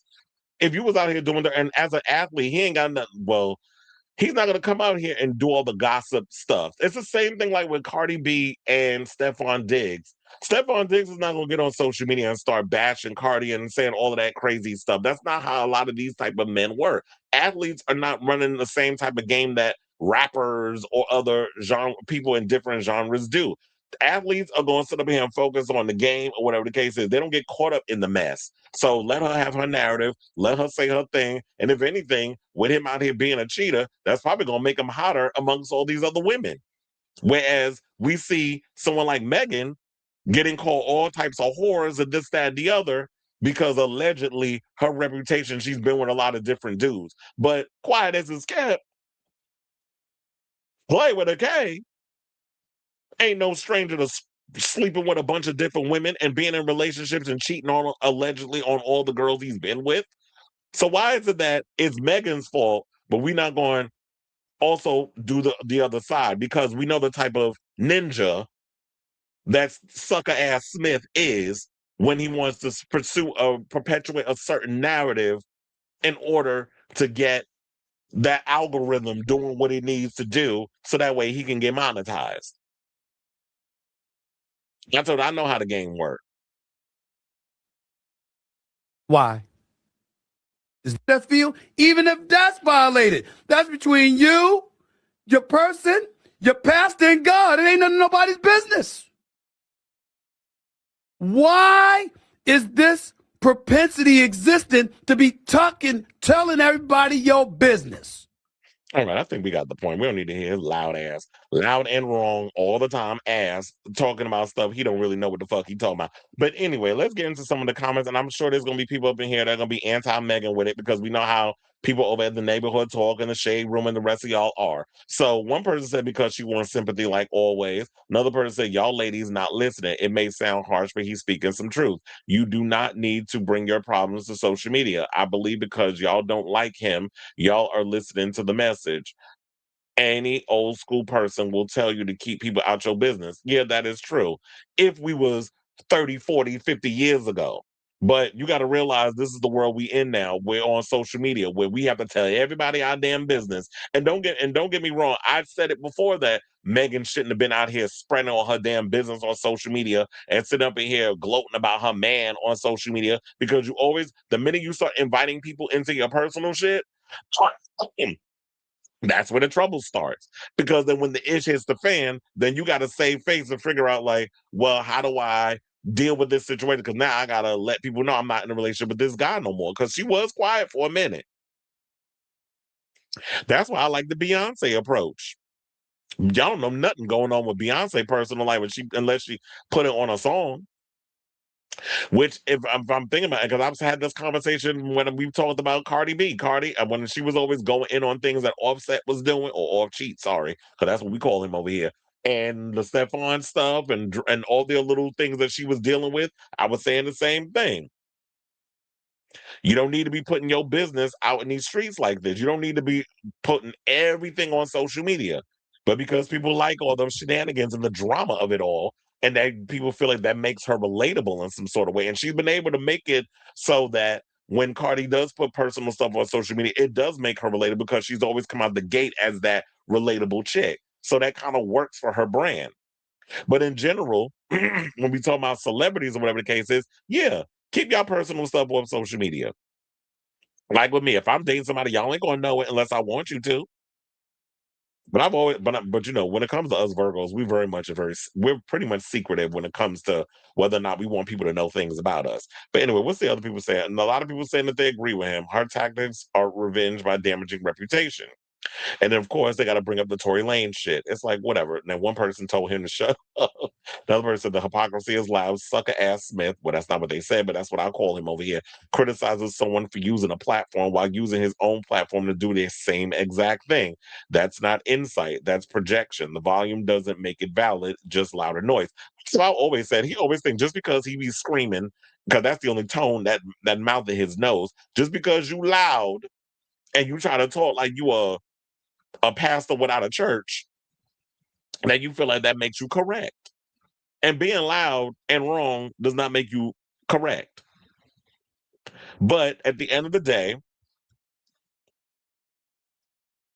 she should keep her business on social media. So I do agree with her I do agree with him on that. So I want to hear from y'all. What do you guys think of this story regarding Megan Thee Stallion exiting Moulin Rouge early because of the drama that I'm assuming, based off the time, and it has something to do with the Klay Thompson cheating allegations. It's not something she want to be playing on Broadway and at this time dealing with this when she's got a lot of dealing with her personal life, and that's going to, I guess, affect her performance on Broadway. So she decided to cut it 2 weeks early. And Sucker Ass Smith, of course, yet again asserting himself in a conversation ain't got shit to do with him, but he knows that because it's a way to algorithm hustle and to get his name mentioned and trending on social media, let me jump into this Megan Clay conversation. And I guess maybe he feels like he's by proxy of it because he's over there at ESPN and he works in the sports world, so he's gonna defend the athlete. Also the pop culture aspect, because he's trying to get into that. He tries to jump into the pop culture stuff. He's trying to jump into politics, but he knows dick about politics. Don't even get me started on him talking about politics. Because whenever he opens his mouth to talk about, I'm like, this Negro don't know what the fuck he's talking about. Sitting up there tap dancing alongside Bill Maher and his ugly ass and the dumb shit they be saying over there on whenever they be on their little channels. So I definitely want to hear from y'all. Let me know what your thoughts are on this story in the comments down below.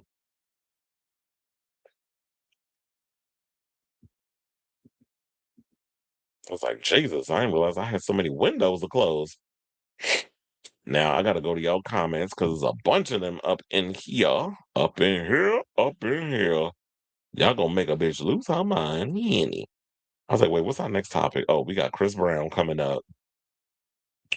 I'm looking forward to getting to that topic. All right, let me scroll on up and see what the people are.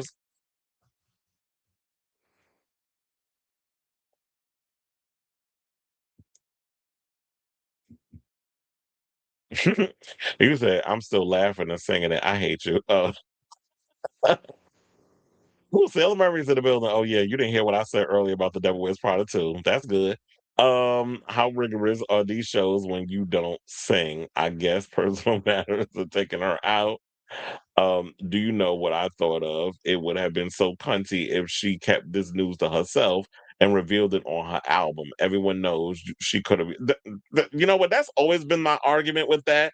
Is that why are these new generation artists? Y'all don't be thinking about saving this as fuel for your next album. Because quiet as is kept, she ain't been putting out good music as of late. So I don't really be featuring Megan like that. I like the idea of Megan Thee Stallion, and I'm hoping that, like what she said with Broadway, that it is inspiring her to work harder. Hopefully, come up with some better damn songs and some much better production. Some trying to rapping about the same shit over the same tight ass beat. But nevertheless, I'm like, yeah, you should be using this as fuel for your next album. And I understand if you're an artist, that's what you should be doing. You should be channeling all of that in there. So if people want to know, addressing the rumors regarding your relationship issues or whatever with Clay, you should have saved that for the record. Don't put it as an Instagram story, because now by the time the album come out, we ain't gonna give a damn. Child, I feel bad for Megan, but you can't be quitting gigs because none of some damn heartbreak. Okay? Because I'll be damned if I let some motherfucker come between me and my coins. I'm gonna be like, you know what? I'm gonna just write it in a journal, get all that emotion out, write it down, my feelings. Then we get in the studio. I start working with my if I'm and well, I don't know, because y'all get mad if you use a co-writer or a ghostwriter, whatever. But if I was, with somebody with a singing contract, whatever case is, I'm writing all my thoughts down or whatever, get my writers together, be like, turn this into some shit, turn this into a song. These are my feelings. Channel it, put it, create a hook or whatever the case is with it, and then I'll channel all of that when I get in the studio. But yeah, I'll be damned if I let somebody come between me and my damn money. I know a lot of musical artists couldn't hang with Broadway because it's very different performing 7 days a week. Well, yeah, they doing was it 8 shows a week.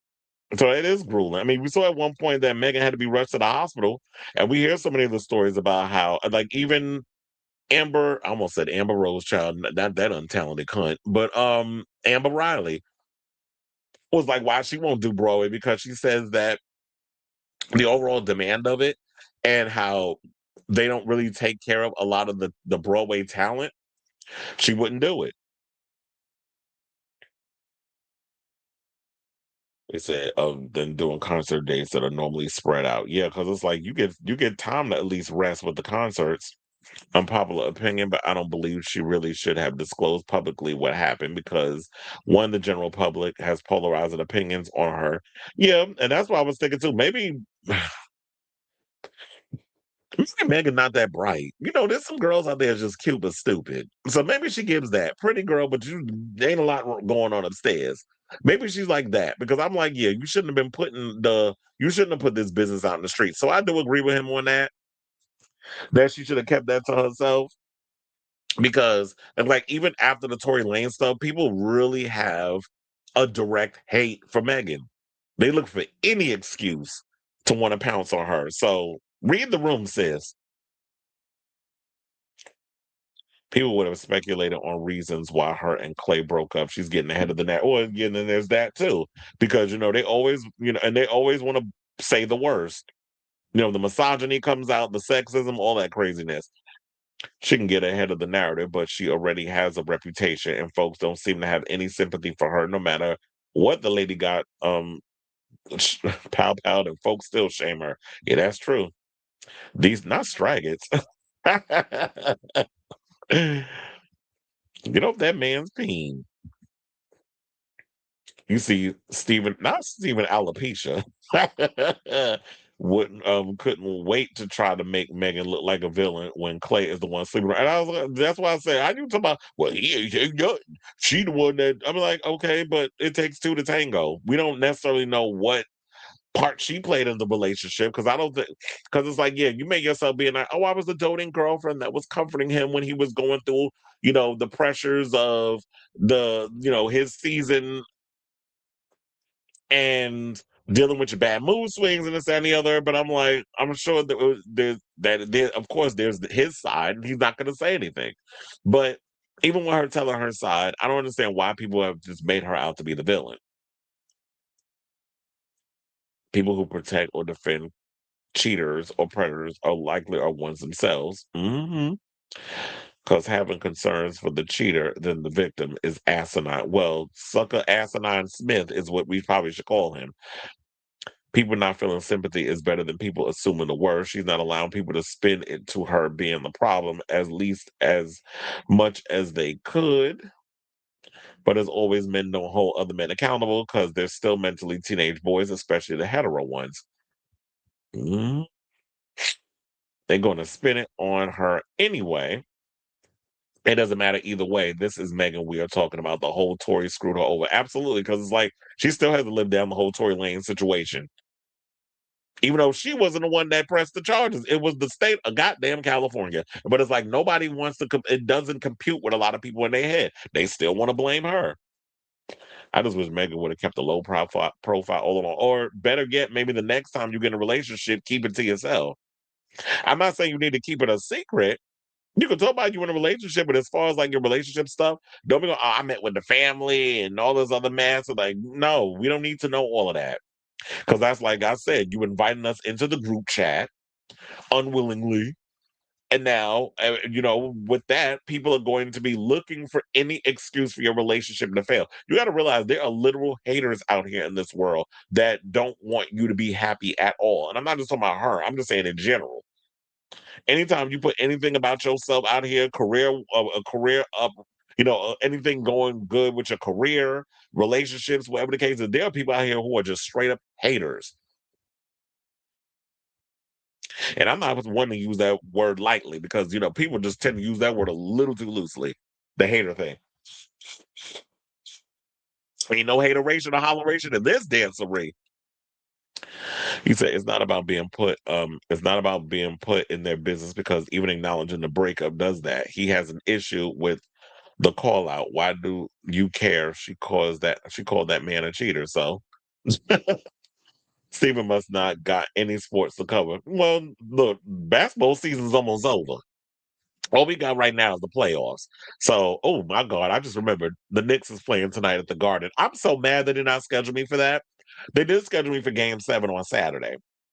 So I am upset that I'm not there tonight because this would have been a great game when I'm playing against Atlanta.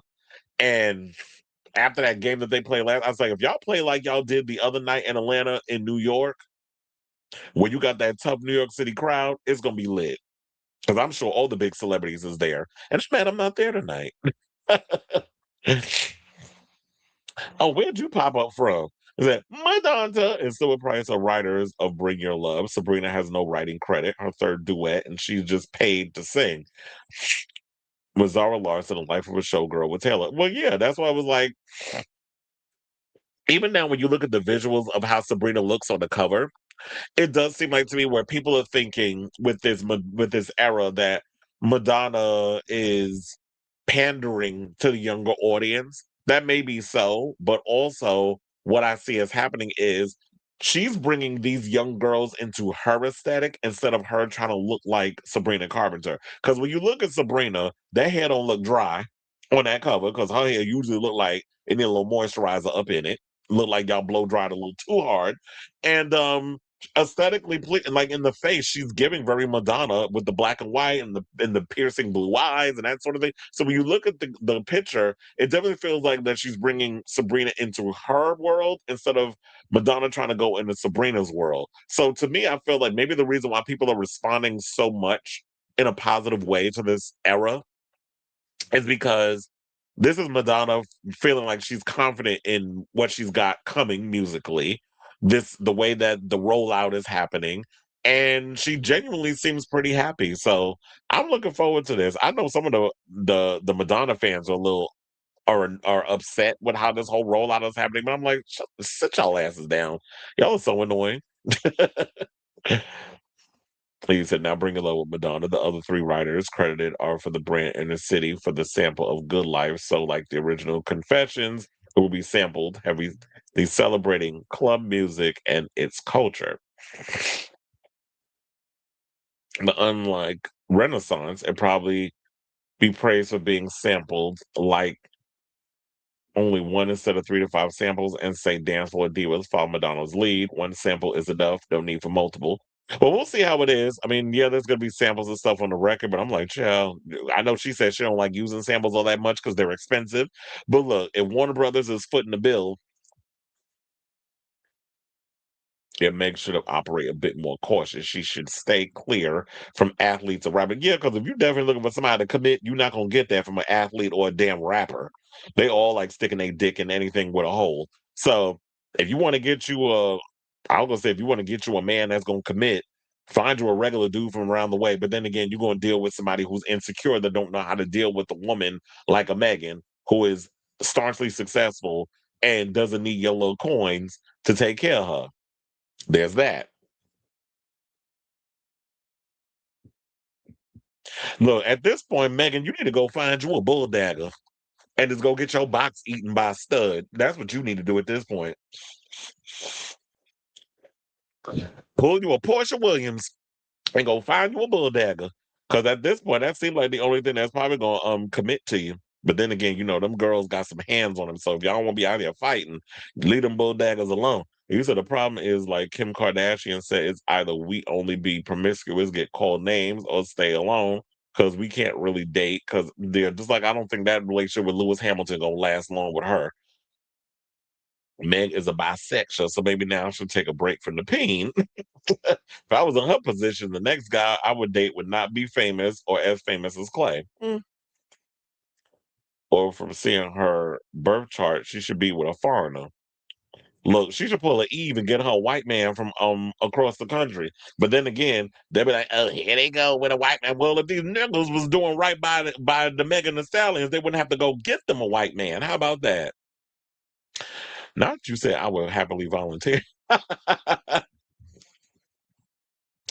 So they didn't want that until society accepts women can sleep around too will never be fair. Well, yeah, welcome to misogyny 101, Chad. I think that would suit her better. I hate that mindset people just have of you are 60 plus, you can't dress like this, bitch. I do whatever the fuck I want. That's what I said. I said, shit, if my body is snatched and I'm 65 years old and I want to wear that crop top, trust to believe my 67-year-old ass, because I'm pulling Madonna's age, will be out in these streets with a goddamn crop top on. So everything ain't meant for 22-year-olds to be wearing. Because if I feel young at heart, I'm gonna be out here looking snatched because I take care of myself and I'm gonna wear my crop top. Shit. He said Madonna begged the fuck out of Apple. Well, y'all know.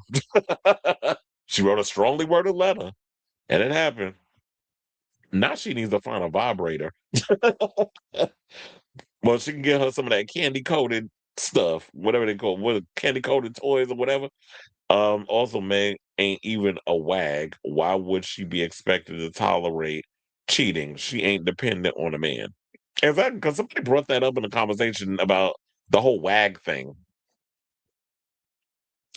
Megan needs a diary to vent too. I'm glad she's also. That's what I said. I'm like, whatever. Y'all need to bring. That's what we need to bring back. We need to bring back diaries because, and people need to just put their business in a diary.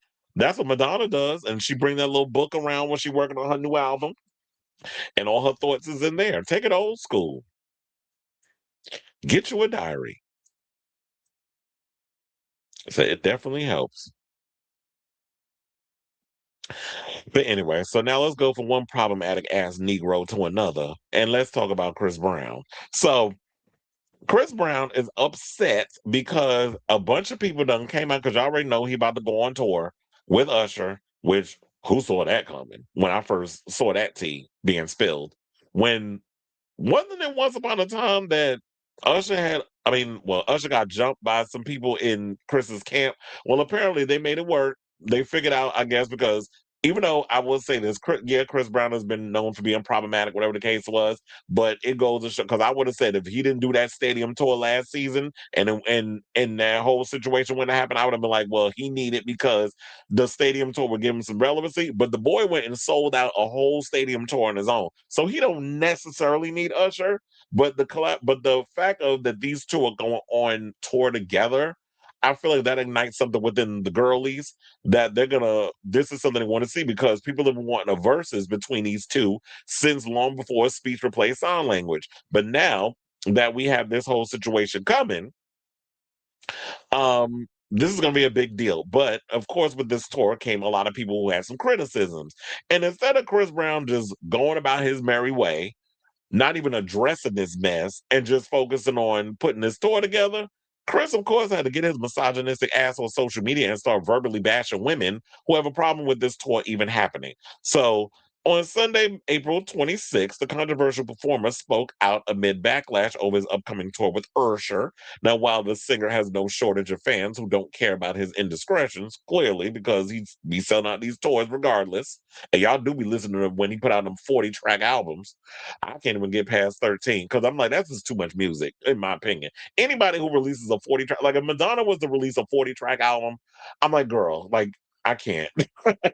It's gonna take me days to get through this record. But because it's a little overkill. That's how I felt about Rebel Heart. But anyway, let's get back into this. While the singer has no shortage of fans who don't care about his indiscretions, critics aren't happy with those supporting Brown due to his long history of abuse and other arrests. And he's already going through a court case where I think about the housekeeper is taking him to court and he doesn't want the whole Rihanna beatation to be brought up in the case. And the housekeeper is trying to prevent him from getting that block, like she wants it brought up. I don't know why, but that is part of the whole. That's the latest that's going on. If you haven't been paying attention to the latest on Chris Brown and his usual shenanigans, so he said the funniest and the weirdest ish ever to me is the fact that people have the option to come to my tour and the option not to. This is what he began in a lengthy Instagram story. I know everyone who is a fan of me and Usher will definitely be in the building. That's if they can get tickets because I hear that the tickets is ridiculously expensive. And the scalpers already got hold of them. So, y'all gonna have to sell a kidney in order to get to go to this concert. But anyway, he wanted to say, and we'll definitely be in the building and it will be packed just like last year. But I'm scrolling through Insta and TikTok and I come across rage bait pages and all these fake woke stand up for nothing pages. Oh, now as a high yalla Negro, you up in here using woke in the wrong connotation? Okay, sis. Um, paid is bashing people for wanting to come have a good time. The dudes hating, I can understand that, thinking we gonna steal your girl and ish. Well, Usher better not be out here stealing nobody girl because he's supposed to be married. Then again, we did talk about the fact that a lot of you athletes and musicians like to slip your dick in anything that got a hole in it. So he's saying the dudes ain't not gonna understand that because they thinking we're gonna steal their girl and ish. But the Karens and the self-hating hoes be making me laugh. I can't wait to rub this ish in y'all face. Well, what I don't understand is why you even had to bring this up and even had to go there. Like you could have just left this well alone. You could have just went about your merry way, and you could have just put this tour together. The minute it tours, y'all out there selling out 40,000 a night at the stadium. How many dates y'all going to do? And when the tally comes in, once the tour wraps, then you could have went about and did your big one and gloat all over social media. But doing this before then, it just shows a bit of arrogance. It just shows that you're proving these people that are criticizing you right. And he's absolutely right. You have a choice. We all have a choice in life. That's the one thing I like about The Matrix. They talk about choice and also two movies that Keanu Reeves was in. The Matrix and John Wick, where The Matrix was always about cause and effect. Every action is a reaction, and then when you're in the John Wick, it's always about consequences. The decision you make has consequence. There's always consequence to the decision you make. So, and I think that's a Virgo thing. That's probably why we get into that whole emotional whatever. But and people, of course, they decide to eat his ass up on social media. So let's get into some of the clapbacks. Hold on, because I went and I pressed the wrong button. So one person said, oh wait, what are they going to say? So then it went on to say, Chris Brown, as y'all know, had multiple run-ins. There was about the Rihanna Beat Asian stuff, the Karuchi Tran stuff, where she was granted a 5-year restraining order against him in 2017. Then he had the most recent arrest was last year in May 2025. At the time, the singer was taken into custody in Manchester, England, for allegedly hitting music producer Abe Dial with a tequila bottle. So now you the brat hitting people with bottles and shit. Except she went to jail. The arrest was extra sweet for certain critics of the singer, as it came just a few hours after he posted a message of support, of course, for Tory Lanez, who is currently serving 10 years in prison for Pow Pow and Megan Thee Stallion. Now, months later, the producer, Dior, requested that the case be dismissed with prejudice. I was trying to say it like Chichi Rodriguez in Tuong Fu, meaning he can't change his mind about the decision later. Most cases I'm thinking that because the whole um dismiss with prejudice thing happened because Chris Brown and him reached a settlement. He paid him to make this go away, which we all know Chris ain't short on the coins. So he bought his way out of the situation. And apparently the producer, who I guess, I couldn't name one thing this man produced, pay me for my pain. So I'm assuming that's what that is. But anyway, let's get into some of these reactions to what people were saying about Chris. One said Chris Brown via IG story, the funniest with his ish. Oh, so we don't need to read that. The one person said booty, not booty chain. That's what you're going by, says? Okay, I'll just be like one person said, one person said. Because I got time to read y'all stupid little Twitter handles. But anyway, one girl said, yes, I hate myself because I don't enable an active abuser like the rest of his bird bitch fans. Jesus. That's her words, not mine. Although I kind of agree. But anyway, so another person said, Chris Brown hating on women because they don't want to go see an abuser and a Diddy defender on stage. Well, yeah, because we ain't forget about Usher, how you was up in there tap dancing for Diddy. And I remember and so well, we can't just say that he was an amazing artist. We can't forget that he was amazing and all the things that he did for the community and stuff. Yeah, two things can exist at the same time, dumbass. That you can applaud somebody for the creativity and the things that they've done, but you can also call them out on being a problematic ass person. That's the same thing. Like, so a mogul who mentored you was caught out here molesting children. Are we supposed to just forget that he was out here fingering little boys in the ass? I'm just saying it's in general because he was an amazing producer and a genius. I mean, what is the mindset of some of you people? And there's a lot of you Gen Xers that think this way, which is what Usher is. Another person said, damn, he's stupid. And when another said, women who don't support women beaters are self hating, how does that add up? Well, clearly, Chris Brown is talented, but he ain't that bright. Another person said, the concept of being self hating hoes for not supporting an abuser and abuser defender. Another person said, imagine being a grown ass man preparing for a tour nobody wants to see. Well, I don't know. There's going to be a lot of people that want to see that tour. And the only thing you can think to do is argue with women on Instagram. This is why I said, Chris, you should have just let this go.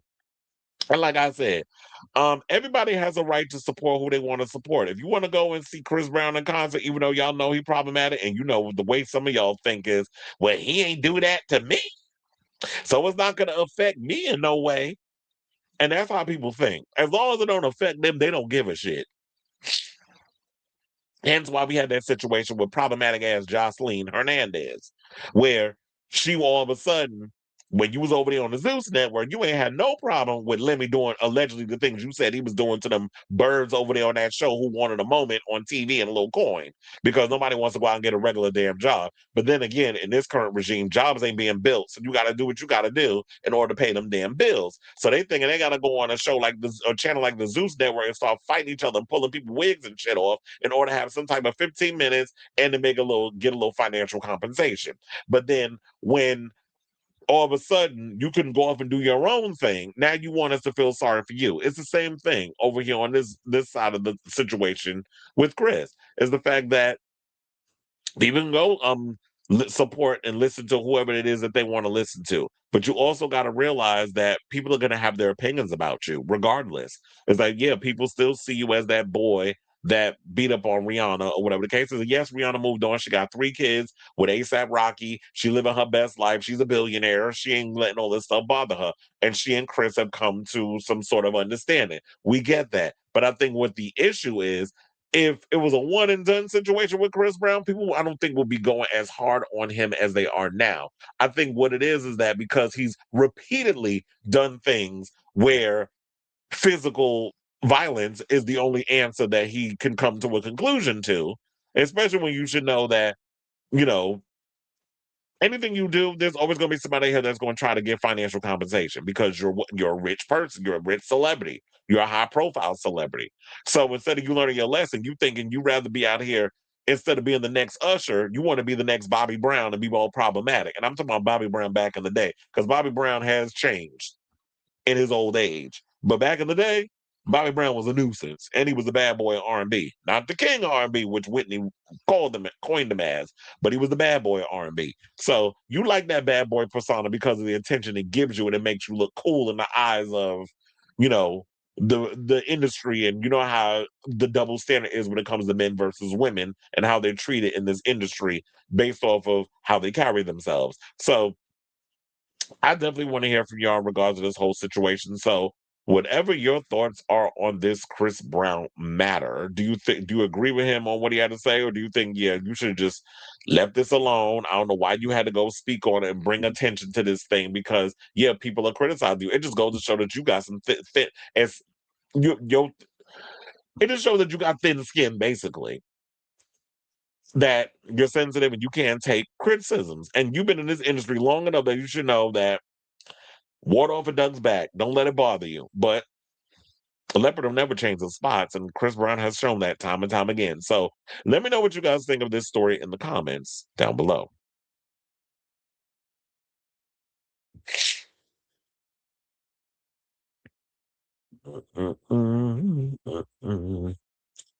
All right, so where we going?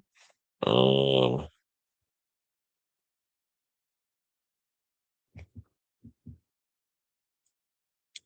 He said, I'm doing crop tops and skinny jeans with junk in the trunk at 55. Okay. Well, shit, I ain't nowhere near 55 yet, but when I do, I'll still be out here wearing my crop tops and sucking on peen.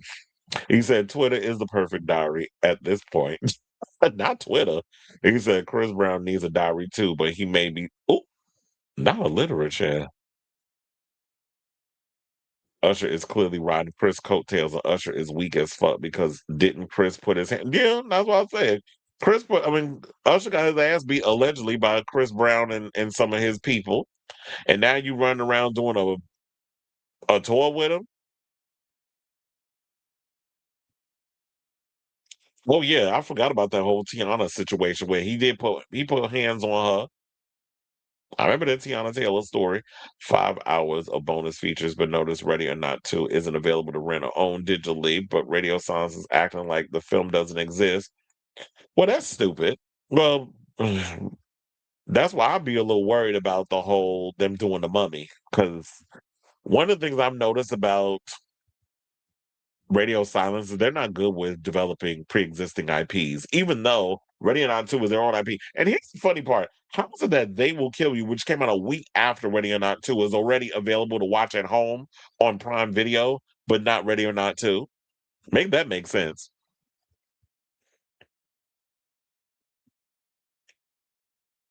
Not humans are evil. Girl Jocelyn was just as abusive as she claims Lemmy to be, and the fact that she had no shame of doing it in front of the camera. Exactly. That's why I side-eyeing her, and I didn't feel no sympathy or empathy for her. You trying to come at me? You trying to come at me? Yeah, she talks like a deaf person. Like that's literally what she sounds like with that fucking accent of hers. Demi, you trying to take food out my mouth? You trying to kill my baby? You trying to kill my child, Demi? That's how that bitch sound. Chris has a tenured past. Reed Carucci restraining order, Frank Ocean fight, the other physical and essay allegations, colorism, misogyny. Yeah, we ain't forget about the colorism and how he was running around here trying to act like his hair is like mine. I was like, sir, you wish. I don't have to put no dark and lovely in my damn hair to make it look like it's soft and curly. So you run around here with that lie. So we remember how nappy your hair was when you first came out. So you're not gonna sit there and try to act like you got that good hair because you don't. And that was the thing that cracked me up about Chris Brown. But he was trying to tell us that damn lie. I was like, nah, do we need to bring Maury Povich into this conversation? Speaking of which, we got a story about Maury coming up later on in the show. So, but anyway, let's get back into the show, speaking of which. And let's talk about Kenya Moore hair care, because it looked like her hair care situation is null and void. Because they showed in Atlanta that she pretty much lost her hair salon, the equipment for the thing was because I think she was in New York with her daughter, but the salon equipment was out in the street. I do have a video that I can show y'all of the stuff out in the street. I might pull that up. But first things first, let's get into the story. So, actress actress and Real Housewives of Atlanta alum Kenya Moore recently caused a stir in Atlanta after footage surfaced online showing her hair salon equipment being unloaded into the street. This even led the former RHOA co-star Brit Eady to react online. Now, while on vacation with her daughter, the former Miss USA is responding. Now, Kenya Moore's hair spa has gone with the wind. That was clever. And the former Real Housewives of Atlanta player is explaining why to number one, well, sorry, why to hashtag Team Twirl. But amid the closure, the drama is still very much in session as her former foe, Brit Eady, is delivering shady snickers at the situation, a reaction that's drawing a cautionary clapback from Quad Webb, who's warning her about karma. Trust me, it's amazing how fast those tables turn, said the Bravo lead. Now, on Friday, April 24th, Kenya officially moved out of her luxury establishment following a protracted and public legal battle with her landlord. Now, rumors of the former Real Housewives of Atlanta star being kicked out of the rental space were seemingly confirmed when photos obtained by TMZ and footage from Bravo bloggers like Justin Diego of Bingeworthy showed salon furniture and equipment sitting on the curb. Moore has framed the move as a strategic choice to end the ongoing legal battle battle after reportedly failing to meet court-ordered payment deadlines earlier this spring. Now, the closure stems from a lawsuit filed by Moore's landlord, Northland Chambly LLC. Now, back in October 2025, as previously reported, the landlord alleged that Moore's company, Moore Vision Media, had ceased paying rent and utilities as far back as December 2024, which was just months after the Salon star-studded grand opening. Now, in February of 2026, TMZ reports that Georgia judge sided with the landlord, ordering Moore to pay nearly 88 grand in back rent and utilities. The payment was split into two installments of roughly 44 grand, with an additional requirement to continue paying $5,500 in monthly rent to maintain possession. However, when the landlord alleged that Moore missed the very first payment deadline, they moved for immediate possession of the property. Oh no, we got music, so I can't even play that. Well, it's probably because Kenya ain't got the coins. Hold on a second. Um, yo, hold on. Yeah, hold on. Let me actually pull it up. So, because we love dramatic effect over here. I also heard that she used a Nene Leaks line that you never win when you play dirty. That's what Brit said. So yeah, we're gonna play this clip. My thing is, we're gonna play this little clip, and then we'll get back into the rest of the thing where Kenya basically commented on what had happened because we didn't get to that yet. But I want y'all to see the stuff outside the building. I am muting it because it has music. Child, you couldn't have just zoomed in and left it there. Well, y'all can pretty much see.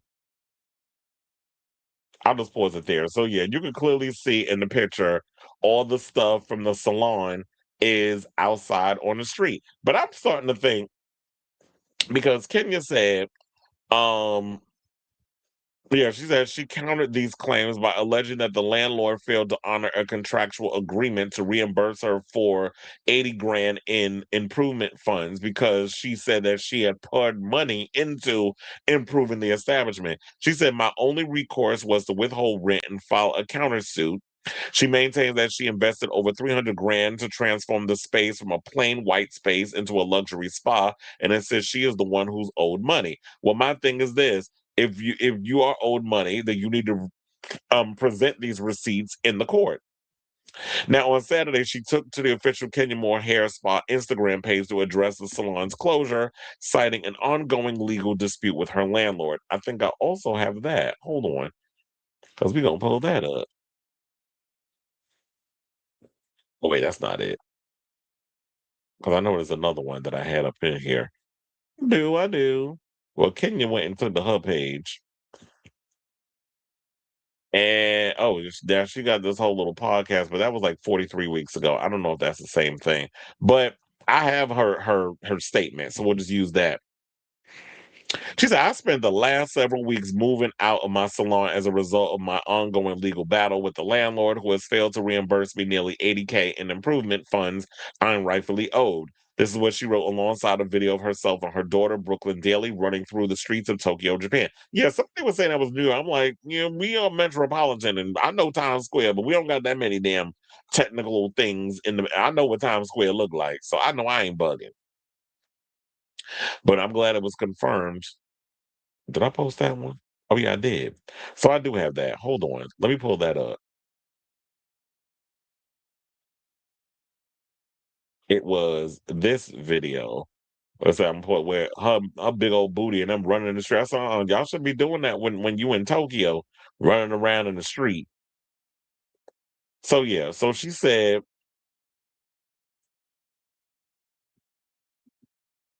because it's like moving slow. I think I had too many windows and stuff open. I was like, I wonder how that looked. But you the only black girl walking around all these Asian people. Well, there's white folks and stuff out there too. So this is a touristy area.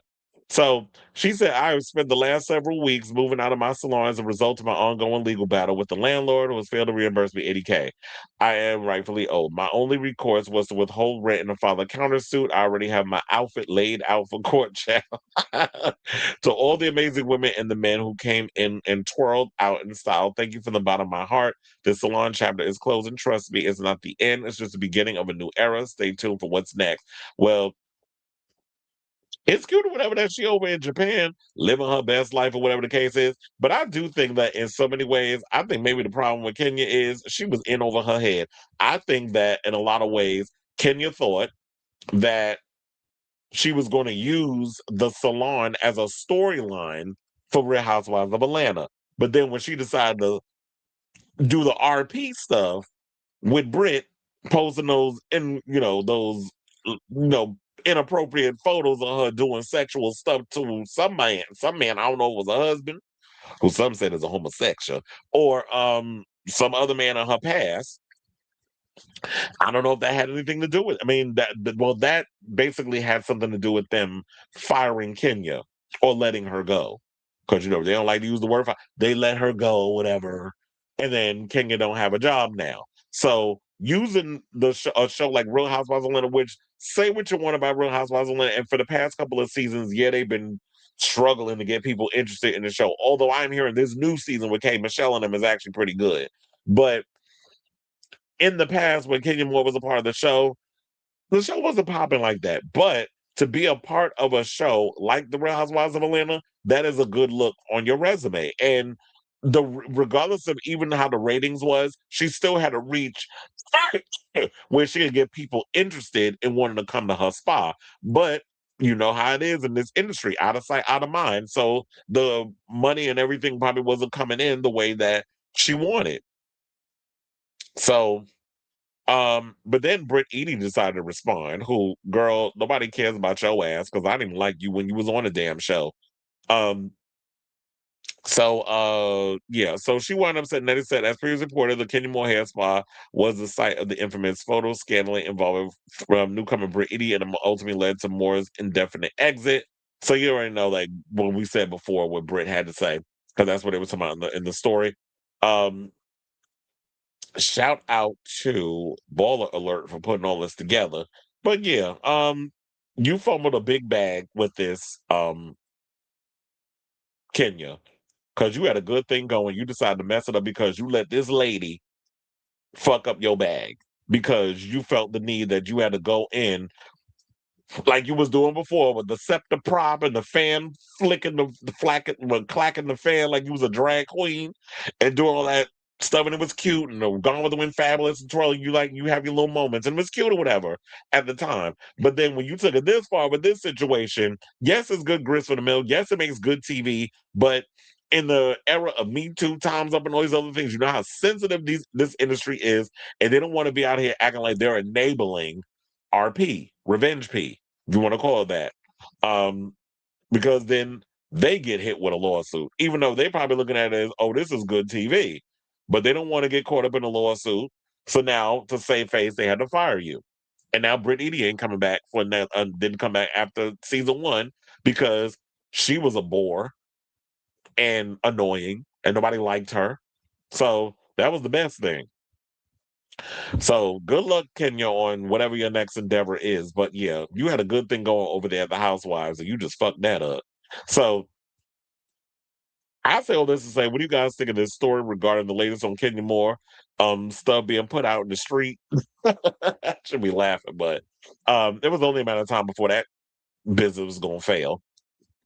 But it's like next time you're going to get into something like this serious, just at least try to understand the business that you're involving yourself in before you fully commit to something this magnitude. So yeah, let me know what you guys think of this story in the comments down below.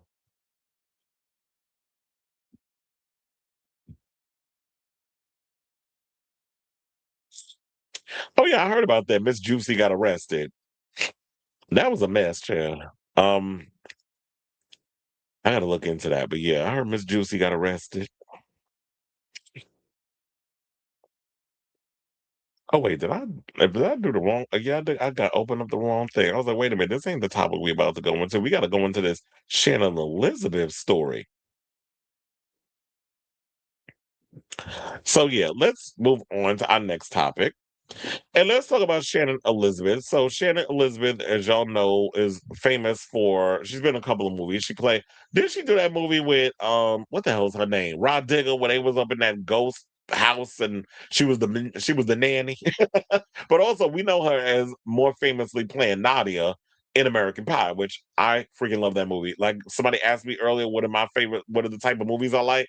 The type of comedy I like is falls in the spot of like scary movie, American Pie, that sort of thing. I like toilet humor when done correctly. So yeah, well, Shannon Elizabeth's career kind of been dried up for a while, and so now she's had to resort to jumping over on OnlyFans in order to make ends meet. And now, as soon as that happened, because she is a product of my youth, and I had no idea she was in her 50s. But she was a product of my youth, and I know many a young men of my generation beat they meat to Nadia. She had the perfect tits, especially in American Pie.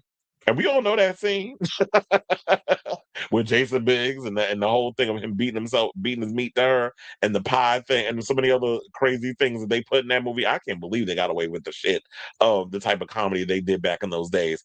But it was no holds barred back in the 2000s and the 90s.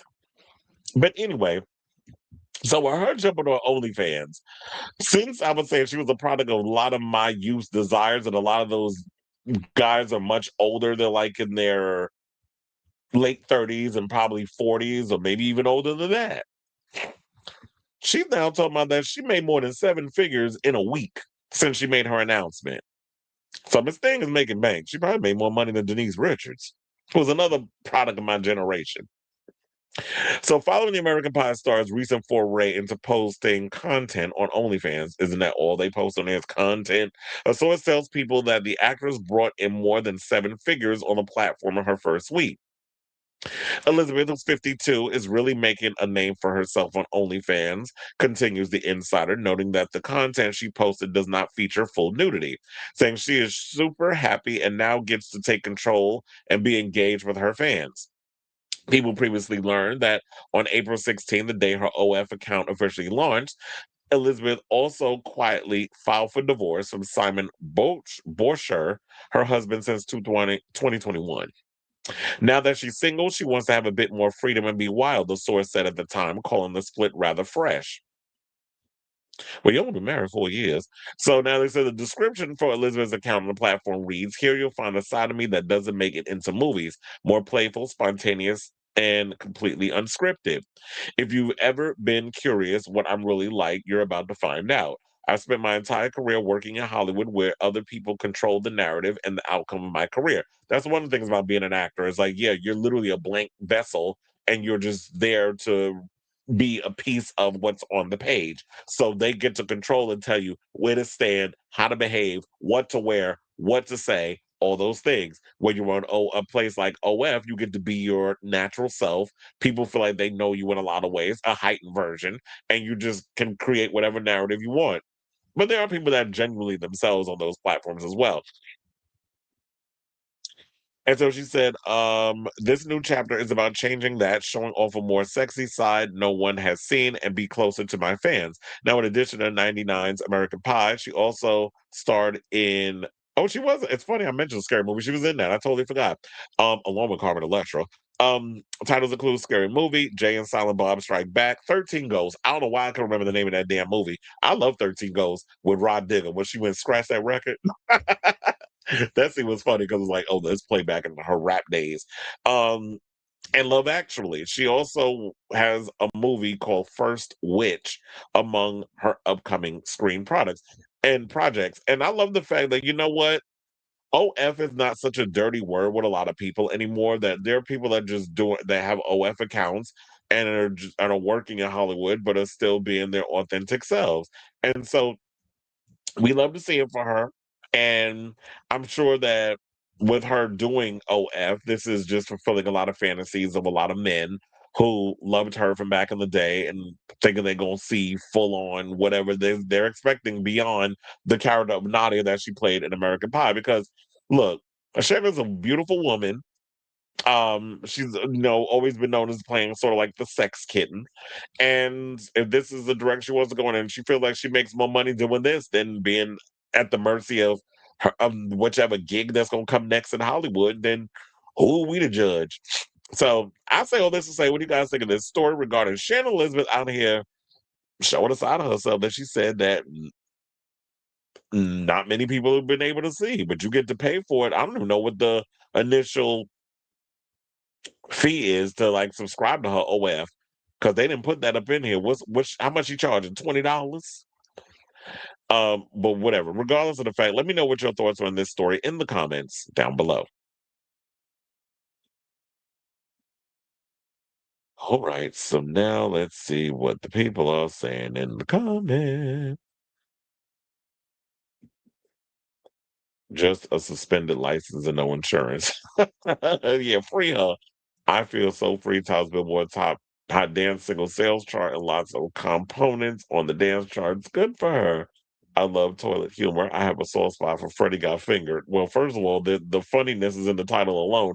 Freddie Got Fingered and Dude Where's My Car? Well, first of all, back in the day, I think I still have I had the biggest crush on Stifler. Sean William Scott, I used to want him to sit on my face. But and I know he's in that new horror movie Dolly, which I need to check out. That's on Shutter. But yeah, Ashton Kutcher, who I like to, enduringly call Ashy Coochie. So I call him Ashy Coochie. And we have Sean William Scott. And they was both in that movie.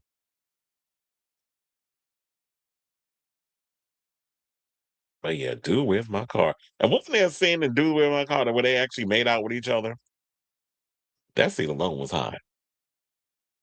But anyway, speaking of hot, we're down to our final four topics. So if you could do me a solid and hit that, if you haven't already, hit that like button. If you're new to the channel, hit that subscribe button. And also be sure to smash that notification bell so that way you know when we go live with a brand new episode of Chris Avalon Unfiltered. We also have super chats, we have super stickers. You can also hype the channel. But if anything, I would really appreciate if you hit that like and subscribe. It definitely helps push the show out from and helps with the algorithm, puts the show out for more people to get eyes on this messy ass show. So please and thank ya. Now, without further ado, let's get into this Barry Keoghan story because Barry is finally breaking his silence on his breakup with Sabrina Carpenter. Because you know how these damn fans are, or I should say stands. Because when it comes down to it, everybody's going to immediately call him the problem. She's perfect in every way. There was, because in relationships, it takes two to tango. And he's breaking his silence on the situation because he's tired of y'all coming out here bullying him on social media, even though y'all don't even know what happened and why they broke up. So he said, I feel in a safe space to say this, but I have been avoiding stuff. I came on Instagram and social profiles. He said he came off Instagram, sorry, and social profiles. I've stopped going to events. I've stopped just socializing. This is what Keoghan 33 shared on the Tuesday, April 28th episode of Friends with Secrets podcast. That's that podcast with Benny Blanco and the other people that be on there. Because remember, the last time we covered that podcast, we talked about Lizzo, talking about she was a virgin until after she got a Grammy. So um, he said it's because there was a narrative out there that was never really sort of even spoken on, a narrative that's not true, and I never confirmed or said anything about it, and I just disappeared. Now, when podcast co-host Lil Dicky, not Lil Dicky, asked if it was about rumors Keoghan cheated on Carpenter, who's 26, the actor seemingly confirmed that's what he was speaking on. He said, I'm not asking for people to become my fan and like me because that's not normal. I'm asking for people to stop assuming and also stop jumping on this narrative and attacking me and dragging me down in any way you can. He said when denying the cheating allegations. He says, I'm not saying this for pity. That's why is it cool to hop on and beat someone up? And I get what he's saying because what he's saying is, why are y'all jumping on a narrative? First of all, you don't know this girl. You don't know me. You don't know why our relationship ended. But here you are making assumptions and you're going on social media and you're bullying me on social media, or you feel like if you see me out in person, you can call me names and stuff. And I'm like, first of all, who the fuck are you? And what are you talking? Excuse me, what are you talking about? So But people out here be acting like that by them saying these things that they're defending this celebrity, which you have to realize these are human beings. You don't know these people. You only live by proxy of the art that they put out there. And now it's caused him to be at a point where he has to hide and hibernate at home because he can't go nowhere because of the social anxiety that comes with online bullying. I'm so glad I grew up at a time when I didn't have to deal with this social media crap. Because I can handle things a whole lot better. But yeah, this shit is annoying when y'all go out and do these things. Now, in December of 2025, a source claimed to Us Weekly that Keoghan and Carpenter had broken up after dating nearly a year. At the time, an insider claimed their schedules were not aligning and the Espresso singer didn't have enough time to commit to a relationship. After fans discovered Keoghan, who shares son Brando, who's 3, with ex-girlfriend Allison Sandro, had deleted his Instagram account at the end of 2025, the Saltburn actor addressed his missing profile. He said, "I can only sit and take so much. My name has been dragged across the internet in ways I usually don't respond to." Is what he said on Twitter in December of 2025. "I have to respond now because it's getting to a place with too many lines being crossed. I deactivated my account because I could no longer let this stuff distract me from my family and my work. Absolute lies, hatred, disgusting commentary about my appearance, character, how am I as a parent, and every other inhumane thing you can imagine, dragging my character and everything I work extremely hard for and stand for." Now, in his latest podcast interview, Keoghan claimed that the woman made a video fueling cheating rumors. When he posted a separate clip apologizing for making the whole thing up, it didn't receive the same reach online, saying, "I didn't want to come forward and put that girl under and go, hold on for a second. I don't know how she deals with it, so I'm aware of all of it. I don't want to bring anyone else into it." Well, I understand that you trying to spare her feelings, but bitch, if y'all gonna run up out here trying to be social media soothsayers and y'all gonna be out here making shit up, oh no, you need to feel the wrath. I'm just as petty. I'm like, get her. Get a Jade, because I'm just that petty in that way. You don't get to make up stuff about me, and then I'm gonna feel bad for you. Get the fuck out of here. If you're gonna stand on your business, stand on your business. So if you're gonna come in here and you're gonna make up lies and vitriol about me, and then I'm gonna feel bad because I don't know how you're gonna take it. What it's gonna show is that you're unreliable as a social media, whatever it is that you're trying to do, that I'm not going to ever go to you to get any kind of information because basically you've broken my trust as showing that you are a liar, that you're making up stuff because you want to have a moment and you want to go viral on social media. And that's why it's like y'all get so caught up in this bubble of wanting attention wholeheartedly that y'all willing to make up absolute lies just so that way you can get some sense of virality because it's going to help boost your channel. Well, all it makes you look like is a damn Tasha K, where nobody's going to be able to believe the shit that comes out of your mouth because you're basically making a career out of spreading lies of vitriol about celebrities you don't even know. This is why when how I stay on the safe side of things is when stories come out and people speak on things, I basically address what has been presented by a podcast, an interview, whatever the story is. I bring it up, we talk about it, I respond to it, and I move on. I don't sit up here and talk about, well, I got exclusive tea that so said this, unless it's some real tea that I heard, which is usually when it comes to like the drag race stuff.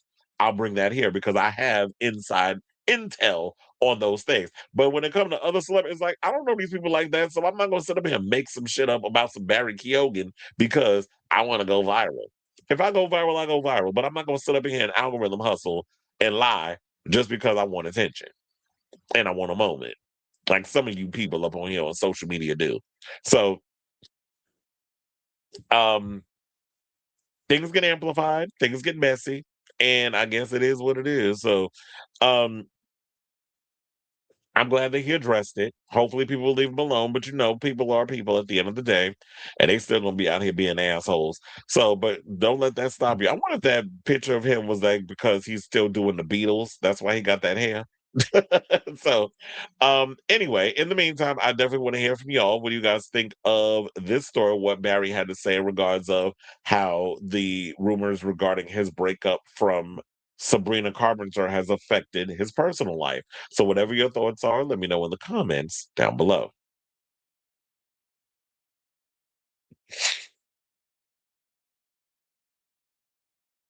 Did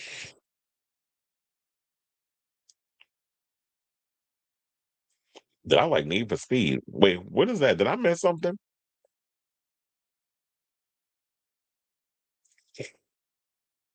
Yeah, I don't know what Need for Speed is. I don't think is that a new song? Is that a movie?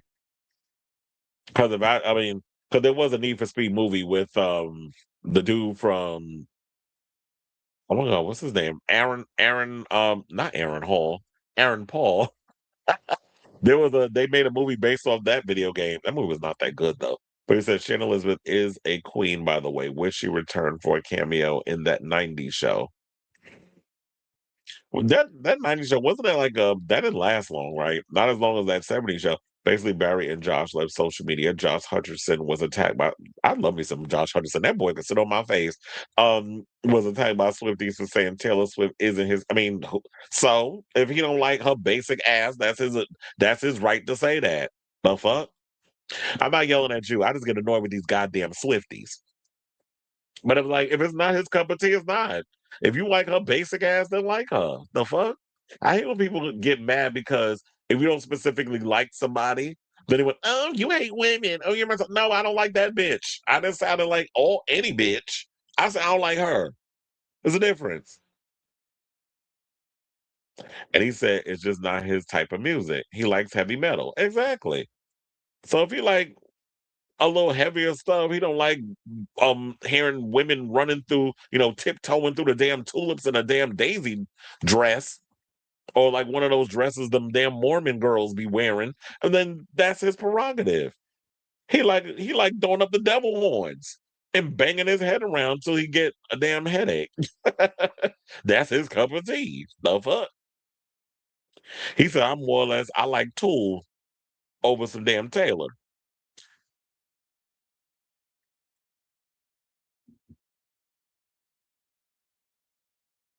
He said he was bullied because people called him ugly. If you're famous, it would be best to limit your time online or hire someone to handle your social media. I don't even get on it. I'm just like, I would have people handle it. It's sad for the word fan is short for fanatic, although most people admiring celebs didn't necessarily act like fanatics. Fast forward to today, these fans really are fanatics. Yeah, mentally unstable. Oh, did I listen to that song? I think I did. It's all right. Oh yeah, because they have this thing on Apple Music where it's like new music that they release, and I listen to a whole it plays like a playlist. That's how I discovered that Demi Lovato single. I was like, you know what? Let me actually listen to the song and see if it's good. But yeah, Commander's all right. I don't know. I don't know how I feel about this era that she got coming out. Jossie was said his famous band even said his favorite band. If they had their way, they destroyed Napster. They would destroy Spotify if you let them. But that led Metallica to be uncool with people loving the internet. Well, that was the beginning of the whole situation of pirating and all the other stuff, and artists were feeling like that was stealing. So I totally understood that at the time. Cause yeah, that was like when people started stealing music and all this other mess. I was like, oh wait a minute, I could get music without having to pay for it. That was relatively a new thing. And them files were a little messy, but hold on, because the cold was still colding. Ugh. Thank God I have tissue on standby. I gotta blow my nose again. Please hold.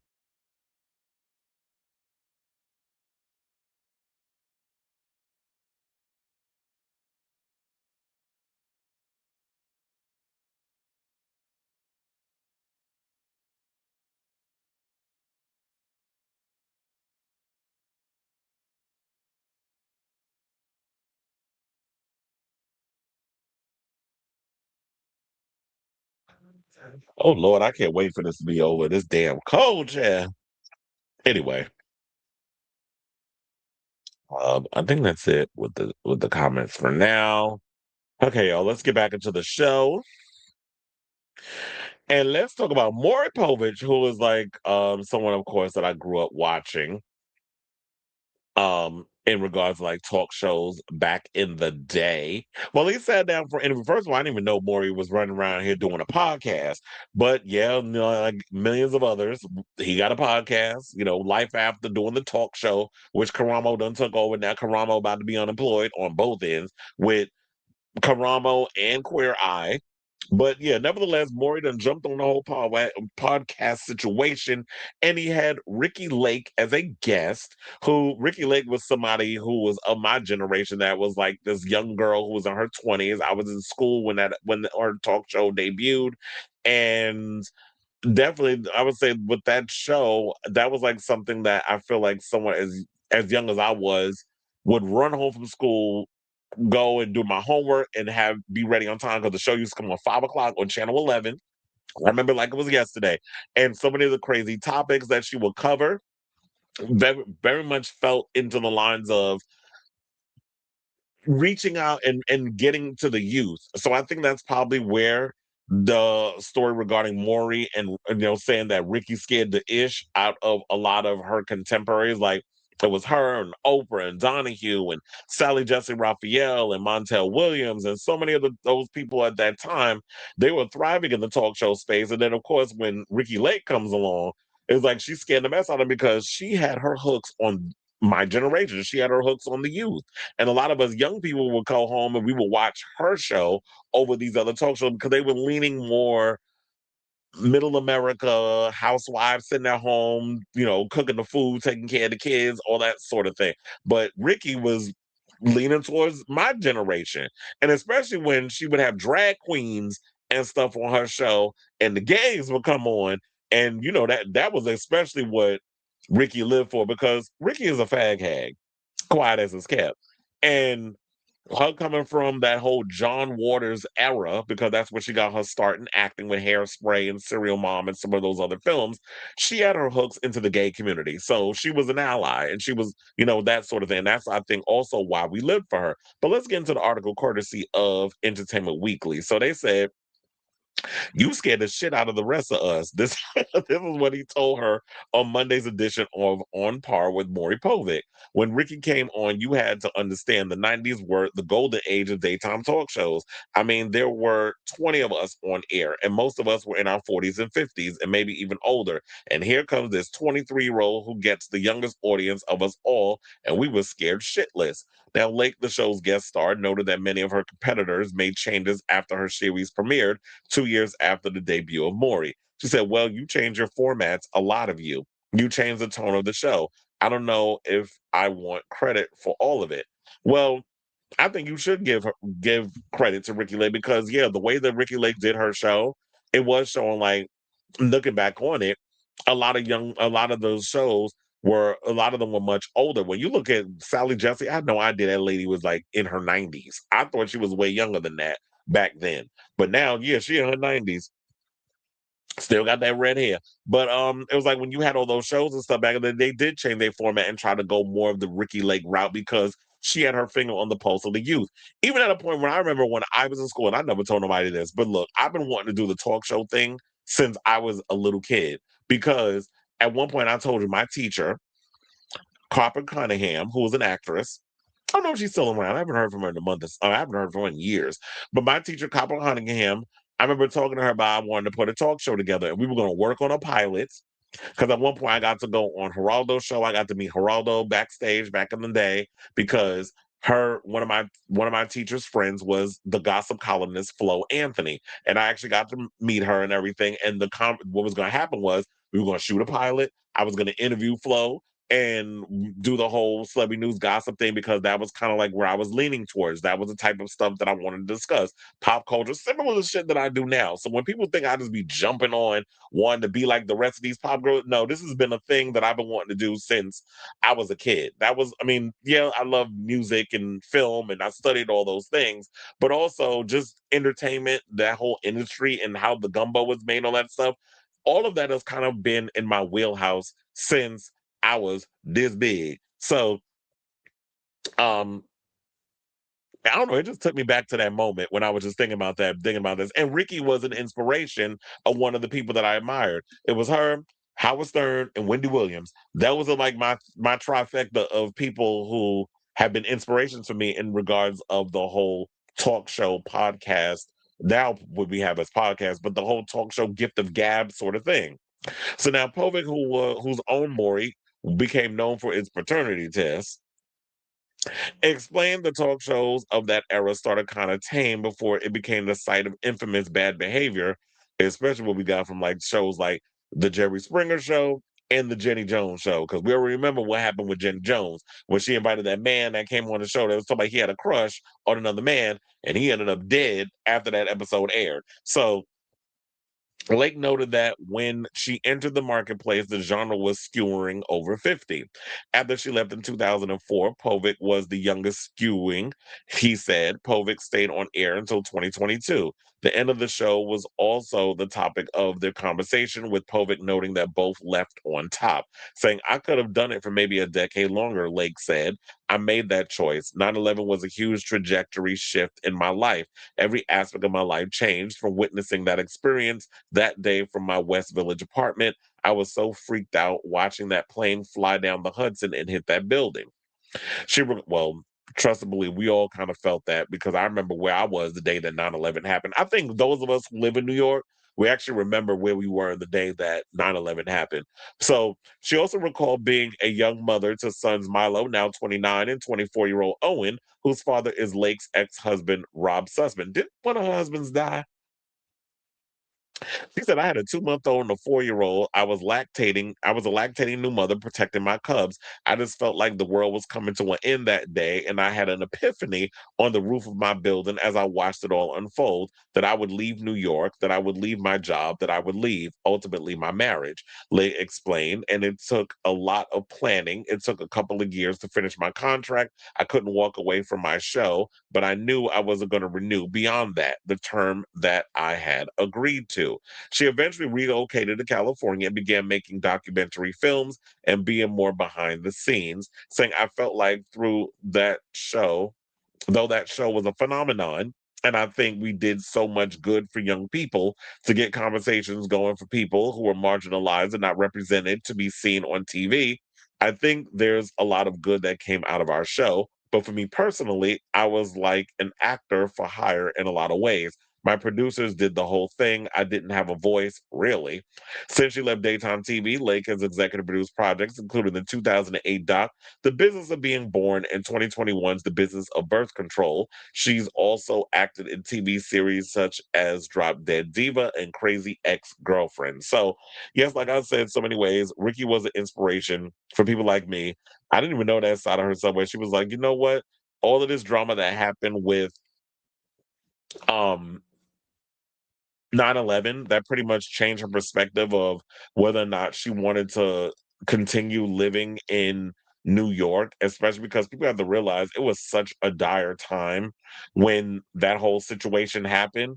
And it's just like a lot of us were trying to figure out like what was gonna happen to us, where was the world heading. It's just a dire moment, and so I totally get why she had to walk away from the talk show. But yeah, I could definitely understand like why people were so afraid of Ricki Lake, because she was this young new thing, and they probably were all thinking that our jobs was at stake because they were all older, like they said, in their 40s and 50s, doing the whole talk show thing, and they were just having people on and they were just discussing stuff. But Ricki brought something completely different and fresh and new to the whole talk show format.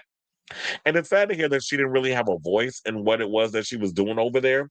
But um we love the Ricki Lake show. Sometimes I see like old clips and stuff pops up on YouTube, and I will give it a watch. And that theme song was everything, Jeff.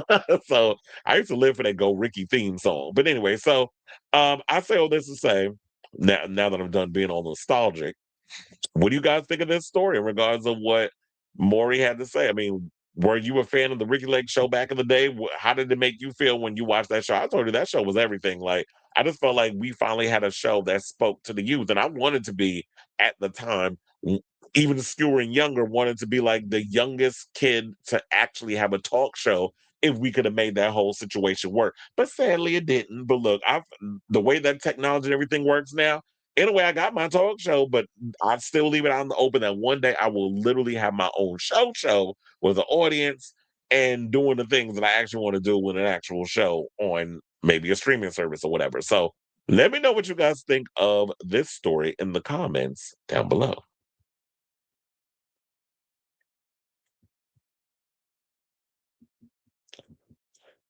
You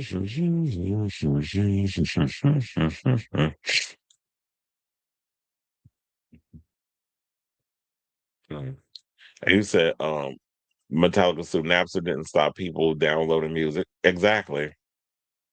I love Ricki's show. I watched it every day, as did I. Ricki Lake loved her male stripper. Oh, we love the stripper episodes. First of all the gay stuff, the drag queen shows, the stripper shows. I used to live for those.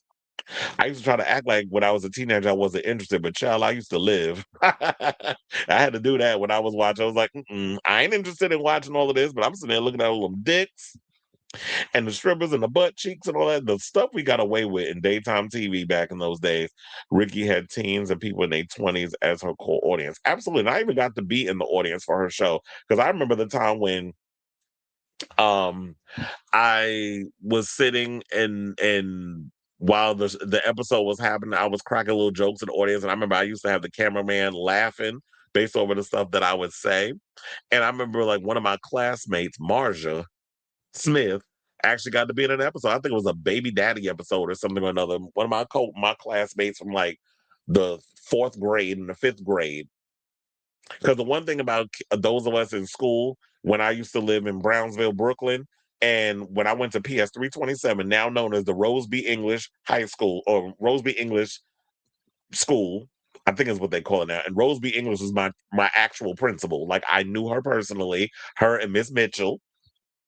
And she was very much a prominent figure in my life and pushed me to get into like the arts and all that other stuff. So she was very influential. And now the school's named after her. So it's a privilege when you know people. And she was Dr. English. And so when you had that moment, I'm sure that somebody watched them, wait a minute, you went to that and did. And that was a school for gifted and talented kids. I mean, you had all different levels because we had Gifted and Talented was the top class. And then we had like, I'll use an example. So it was like if you're in the fifth grade, you had 5GT, which was Gifted and Talented. Then you had 5-1, you had 5-2, 5-3, 5-4, and 5-5 was like at the bottom of the totem pole. That means you slow. But at the top, you was in the gifted, and I was in the gifted and talented class. But then, of course, there were times when I was a nuisance in school. So there were times when in certain grades they were demoting me to the lower classes because Chris was not he was acting up in school, and a lot of the teachers and stuff didn't want to deal with me. So there was that. But anyway, um, I was like, did I finish reading all the comments? Hold on, let me see. No. And you said, yeah, I think her first husband died of cancer. No, so I remember her husband died. Most of Maury's audiences were 30 and up. Then when he started doing the baby daddy episodes, he was starting to skew a little younger. I read an article saying Interscope is up with the fuckery. They just issued a runway video knowing Madonna is in the midst. Yeah, but nobody cares about that song or that damn video. Do whatever the fuck they want. Nobody cares about Runway. Nobody cares about that tight ass song. Gaga is not somebody who does house music well. I mean, if it was, Chromatica would have been a hit album. But whatever. I saw a clip of Gaga's video. It isn't good. Until the week bring your it felt like a episode of Ugly Betty. That's what it was given. Until the week bring your love is coming out, highly anticipated and hotly anticipated album. But of course, Gaga and Madonna's former label are up to and they can sabotage whatever the hell they want. It's not gonna stop what the actual promotion of what they're doing over there at um Warner Brothers. You know, her first home. Well, she was a part of Sire Records. Sire was a subsidiary of Warner, but she's back home. It don't feel like I just got home. And she's home. Yeah, the song isn't that good. That's what I said. It feels like I said it feels like a cutting room floor Chromatica track. Like I'm sure that's where she dug it up from and reworked it and then thought about putting Doshi on it. But people out here saying Doshi is a duet killer. Anyway, now speaking of Tanta, let's get into her by proxy of Eureka O'Hara, because Eureka, who is from RuPaul's Drag Race, she's done a couple of seasons. I'm actually on the current season. What is it, season 6 of All Stars? That I'm currently watching that season, right? Like rewatching that season. And so Eureka apparently was one of the queens. I think we mentioned her as one of the queens yesterday when we talked about it, as one of the queens who went to the event that happened at the Abbey for Tristan's birthday party. Madonna was there, premiered a couple of new songs off the album, hung out in the DJ booth, that sort of thing. Well, Eureka is out here. She took to social media to reveal that that she was treated like shit, and she said it wasn't just her; it was a bunch of Drag Race girls that were treated like crap. And at one point was kicked out of the Abbey by security for no damn reason. So, RuPaul's Drag Race finalist, American Horror Story actress. Wait, she was an American Horror Story? Because I don't recall her being on there. But anyway, they said she was on there. And remember, she was on the show We're Here, which is Emmy nominated, or sorry, Emmy winning. I don't know if she won an Emmy, but the show won an Emmy.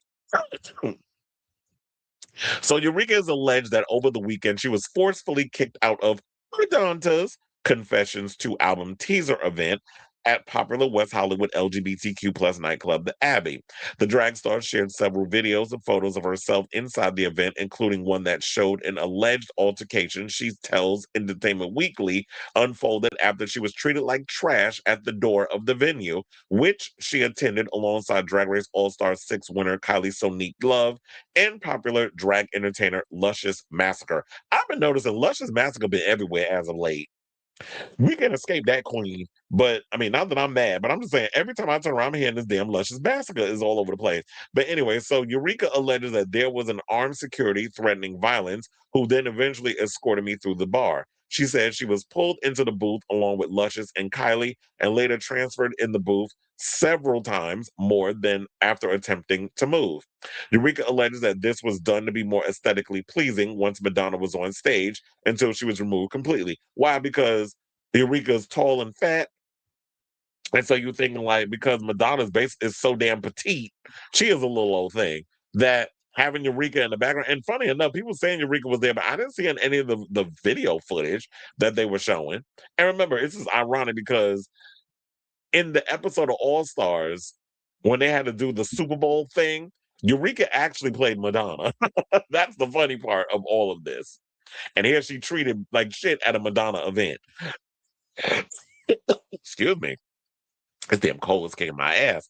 So she adds that the person that tried to stand up for me the first time was I'm so Julia, as in Julia Fox, the actress who was previously considered to play Madonna's friend Debbie Mazur in the pop icon's delayed self-directed biopic.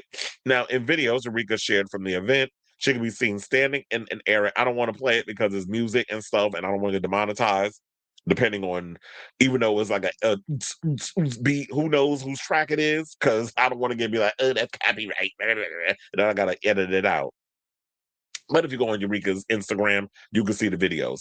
So now in videos Eureka shared from the event, she can be seen standing in an area behind Madonna. Okay, let me stop doing the Madonna thing. I know it's gonna get annoying after a while. Behind Madonna as the I Feel So Free singer performs a DJ set with her longtime producer and Confessions on the Dance Floor collaborator, Stuart Price. The crowd also included Addison Rae, a very drunken Addison Rae, Tori Spelling, Real Housewives of Salt Lake City star Meredith Marks, and Eureka's fellow Drag Race alums Kelly Mantle, Courtney X, Jessica Wilde, and Willem. Now, in the footage seen, they said now in the footage, the crowd dances to Madonna's set with Eureka audible in the background, telling an unidentified figure, "Y'all are only bothering me. You're not bothering none of them, and I'm not moving. I promise y'all that." Later, Eureka can again be heard saying, "I don't care. I'm not moving. I promise you, I'm not, because these are my friends. I'm with my friends right here. All of these people are my friends." Before it cuts to a shot of Eureka speaking to the camera. Now, literally yoked up, and then she said, literally yoked up by security. They're trying to escort me out the back door, bitch. Literally invited into the booth. I'm the only bitch they're trying to drag out. Now, in a subsequent Instagram post and in a direct message to Entertainment Weekly, Eureka shared what happened to be what appeared to be a screen recording of a reported confrontation. Oh, sorry, let me go and do that again. In a subsequent Instagram post and in a direct message to Entertainment Weekly, Eureka shared what appeared to be a screen recording of a reported conversation on the social media platform she says occurred between her and the Abbey Bar's verified Instagram account, saying not only were all the Drag Race girls treated like we were nothing at the front door, but then this happens. Eureka captioned the screen recording. They invited Drag Race girls. I think she meant they invited Drag Race girls, or that's what they meant, and they missed doing some misspellings up in here, Entertainment Weekly. Come on, proofread, people. They invited Drag Race girls, whom were guests, were told to get to the back of the line, or they weren't coming in at all. Then this happens. Yeah, because I heard that there was something about if you weren't on the guest list, you weren't getting in. Look at this. There's no guest list tonight. It was giving that apparently at this event that if you're not on the guest list, what list? The DJ's list. Y'all don't know that song? Come on now. Where the house had that? And it said the invited Drag Race girls, whom were guests, were told to get to the back of the line and they weren't coming in at all. Then this happens. Drag artists are expendable to these people and mean nothing. She continued. These are meant to be the safe spaces we have to exist, but most of the queens created their own section on the patio. I was pulled into several VIPs by fans that were talent allowed in the VIP and was singled out and kicked out of the club, wearing a wristband given to me by one of them. I was forcefully removed out of everyone not wearing bands after being moved several times in the same booth. Now, Eureka, who competed on Drag Race seasons 9, 10, and All Star 6, and used her platform to champion body positivity throughout the competition, wrote that it felt like she didn't fit the aesthetic and was so unimportant I could be grabbed by security before demanding my release and I would leave myself. Now, Eureka also wrote that after she was outside the venue, one security guard eventually felt bad for me and walked me through the club to leave. I walked out smiling and said goodbye to people, not making a fuss about it, to not ruin anyone's time, and out of respect for the one security guard that saw the injustice and gave me a hint of respect. She clarified at the end of the post that she does not work for the Abbey, but occasionally works for a promoter that does business with the popular bar. Now, in messages, Eureka said were from the Abbey Bar account, an individual appears to ask her to remove her videos depicting the alleged incident before identifying themselves as Brian Rosman. A Brian Rosman is quoted in several online articles as a public relations rep for the Abbey and listed as a point of contact for the Abbey in a September 2024 press release. The person identifying as Rosman and Eureka provided the video tells the drag star that the Abbey team didn't take action in the alleged incident and that it was instead the team whose booth was who had her removed from the area. I'm sorry the night ended the way that you felt uncomfortable. Wait, I'm sorry the night ended that way and you felt uncomfortable. Get the fuck out of here with this bullshit. First of all, is it me or is it that? Because I've been hearing way too many stories about the Abbey having such a shitty reputation, and this was before it was under new management. There was always issues going on with the Abbey. I never percent when I lived in LA for about a year. And I used to frequent because I would have to go through West Hollywood in order to get to my job anyway, because I worked in Century City. When I would go and hang out in West Hollywood, I fucking hated the Abbey. The Abbey actually treated one of my friends like shit. So yeah, there is a bias with this place that I have, and I don't give a fuck. You will know if I have a bias towards some shit. I always like hearing this mess of when stuff like this goes down, especially on an establishment that is notorious for treating its patrons like shit. So it's funny how we under new management and the Leopard still hasn't changed its spots, and y'all going around treating the own people that a club is supposed to be a safe space for the queer community. And yes, Eureka is a public figure. Y'all still out here treating people like crap. But why does she got to pull down videos because y'all are out here looking bad? And that was her experience. She has every right to speak on it and call out the company for the mistreatment of how it all went down. But y'all want this shit to be lollipops around because we ain't forget the alleged allegations that's going around how people was walking, apparently getting robbed, and people slipping Mickeys and people drinks up in the Abbey. So yeah, y'all security might be heightened and you may have all this whatever braggadocio stuff, but the reputation of the Abbey and especially its owner is not that cracked up. There's been a lot of negative stuff spoken about this whole situation. So I'm glad you're out here speaking your truth. But to finish this off, they said Eureka declined to identify the people who rented the booth she was in when the alleged incident took place. EW has reached out to Rosman, Kylie Sonique Love, reps for Julia Fox, and representatives for Madonna for comment. Saturday night's event marked the latest in Madonna's ongoing promotional campaign for the upcoming Confessions 2 album. The sequel to her 2005 global smash, Confessions on the Dance Floor, is coming out on July 3rd. They also told about I Feel So Free. The song came out on April 17th. We also got the new single with Sabrina Carpenter coming out in 2 days, so that's going to be awesome. But, and I heard that some people were upset that Madonna decided to perform at the Abbey, and it's like, well, why she ain't come to New York? New York supposed to be your second home. Why you ain't do this? I was like, can y'all shut the fuck up, please? Because here's the gag.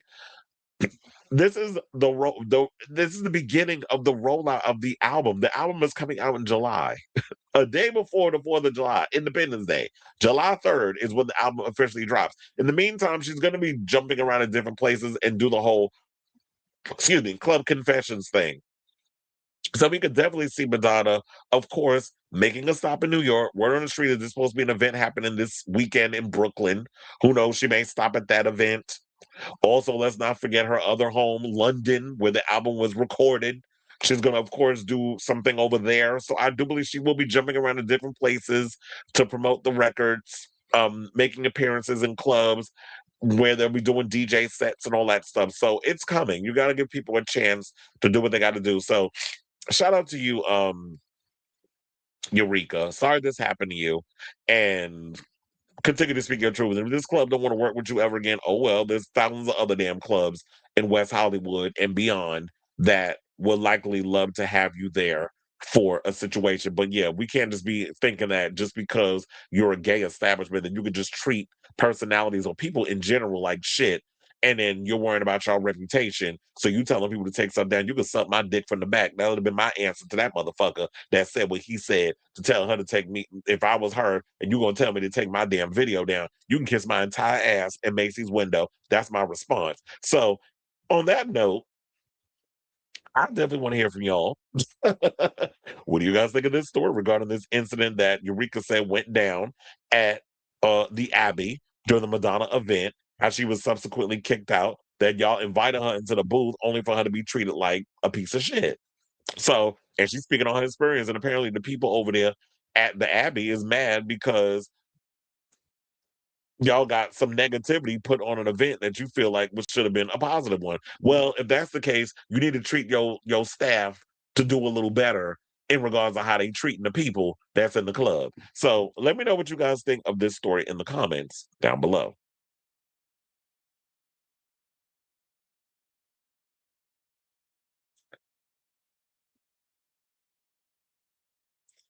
Excuse me. We get a small one episode role on the double. Oh, okay. Because I was like, well, it's been a long. I should have admitted. I mean, I should have probably prefaced it by saying it's been a minute since I watched American Horror Story, so I didn't even know she was on there. Maybe I should have said that. Mm. Not trying to fat shame, but it seems that heavyset queens always gets treated like, oh yeah, that's true. You don't need to fat shame because that is the way they treat them. Even down to Drag Race, there was like this point at one point where the big girls were kind of treated like clowns and stuff on there. We would see it, but it was all about how the big girls will flip it on the show. So yeah, they were treated and shunned. Considering the image of Mister, I wouldn't be surprised if they kicked out the heavyset queens. Luscious Massacre needs to be on Drag Race. She's expressed her disinterest a year ago, but she could be saving grace. But you know, a lot of these people say they don't want have no interest, but it'd be cute if we can get Miss Luscious on there. Homosexual clubs in general seem very segregated. Oh no, not seems, they are. Quiet as it's kept. Or is it really that quietly kept? It's definitely segregated.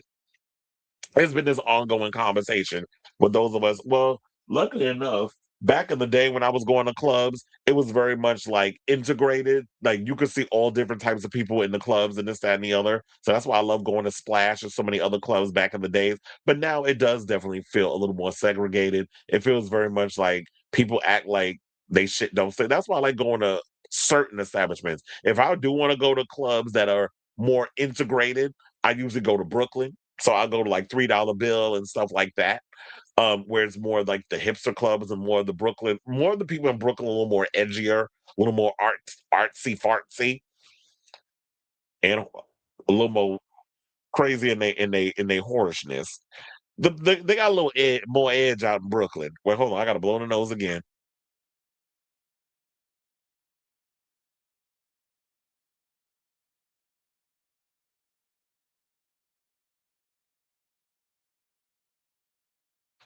Ooh, I can't wait for this cold to be over.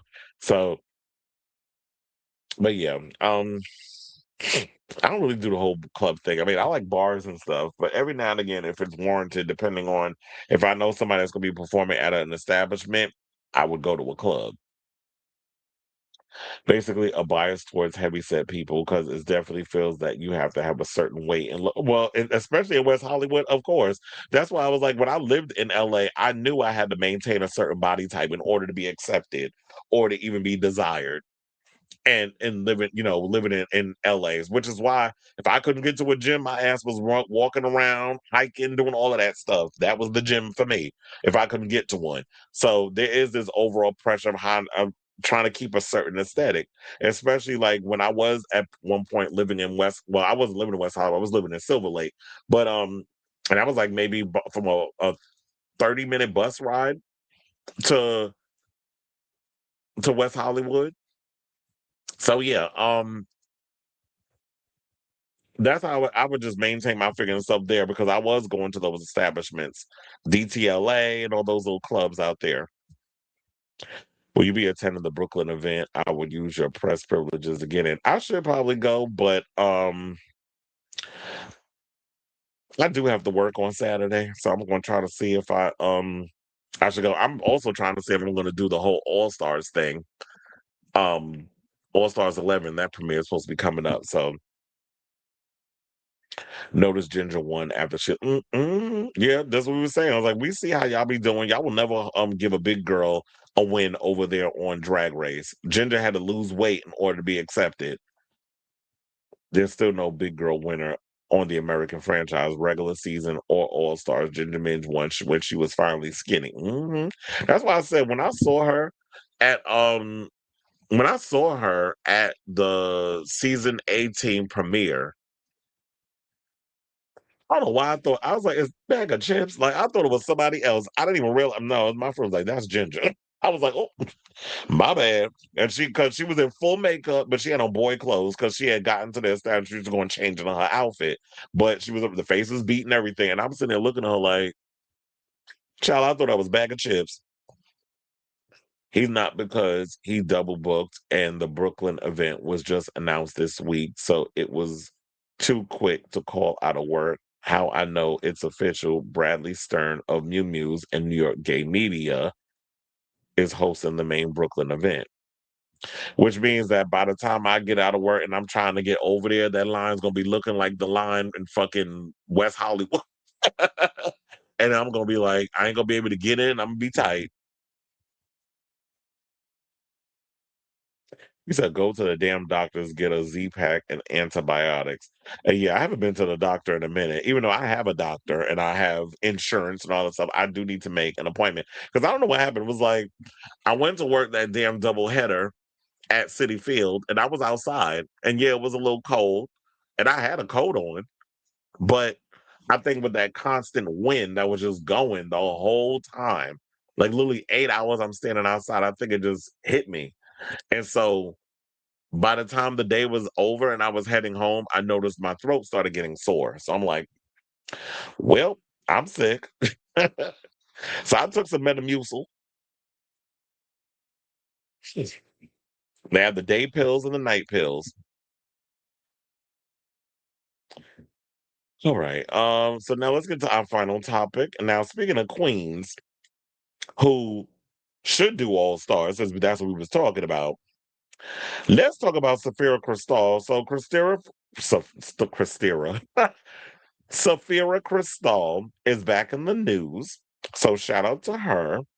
And it looks like that Mother has arrived because just in time for Pride and Black Music Month, RuPaul's Drag Race Season 16 standout Spirit Cristál has released her highly anticipated debut album, The Cristál Ball, and she did an interview with Gossip where they just spilled the tea, and they got exclusive details on what we could be expecting um on her fusion of opera, pop, house, disco, and drag. So I guess that's what we'll be expecting in the music.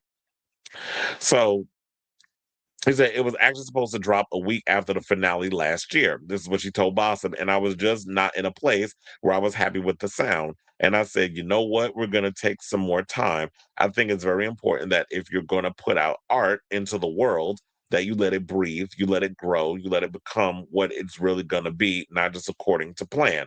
And we've always heard that over the years. People have said that when it comes down to making music, that your best work comes when you don't force it.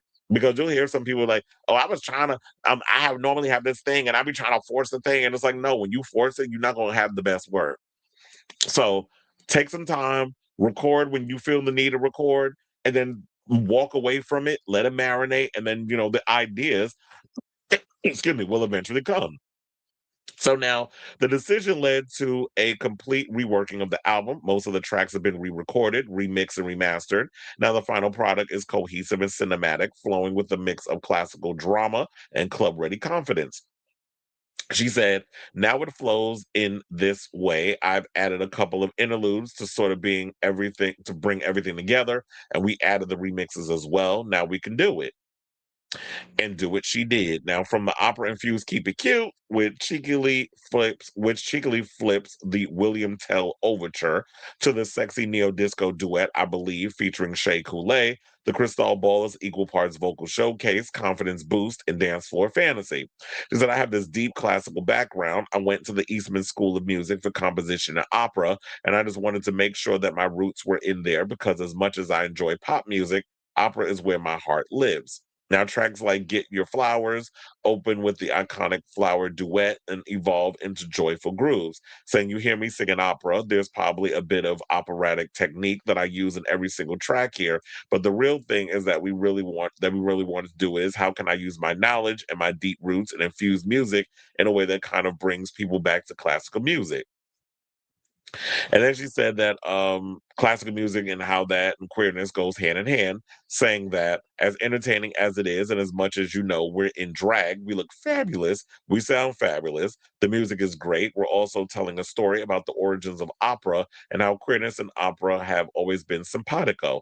Because apparently, according to Timothy Chalamet, opera's dead, yeah. So there's nothing wrong with finally finding our true harmony together.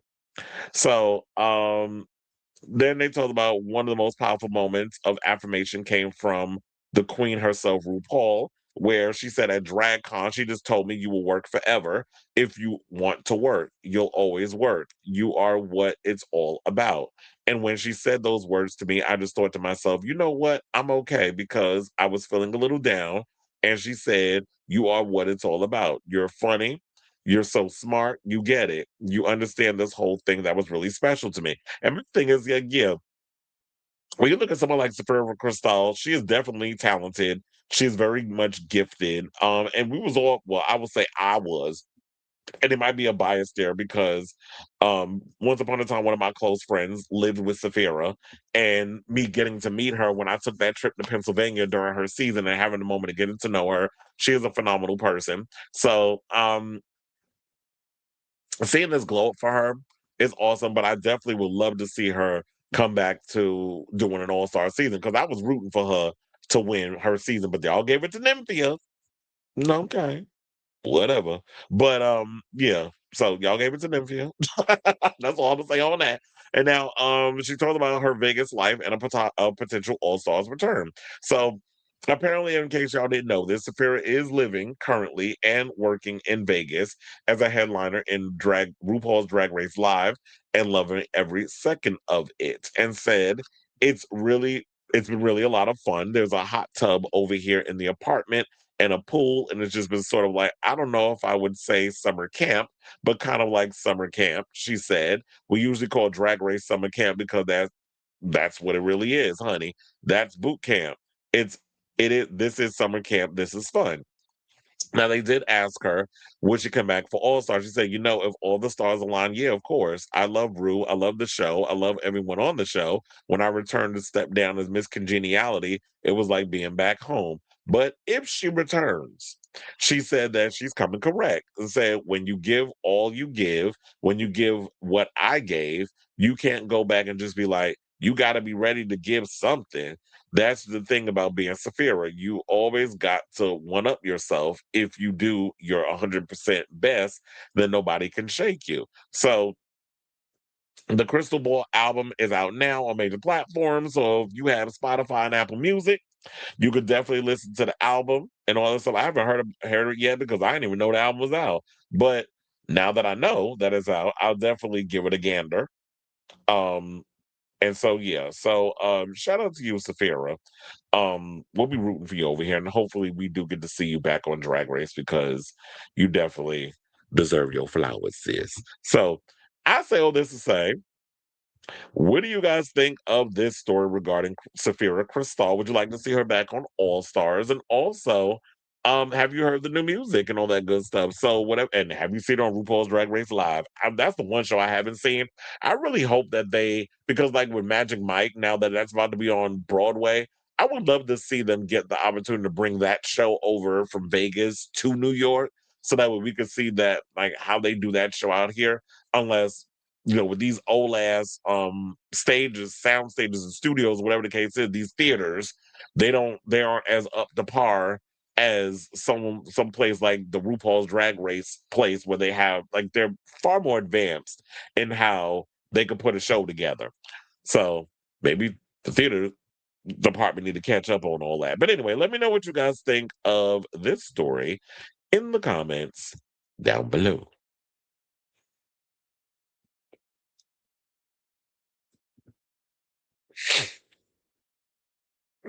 I say, hold on now.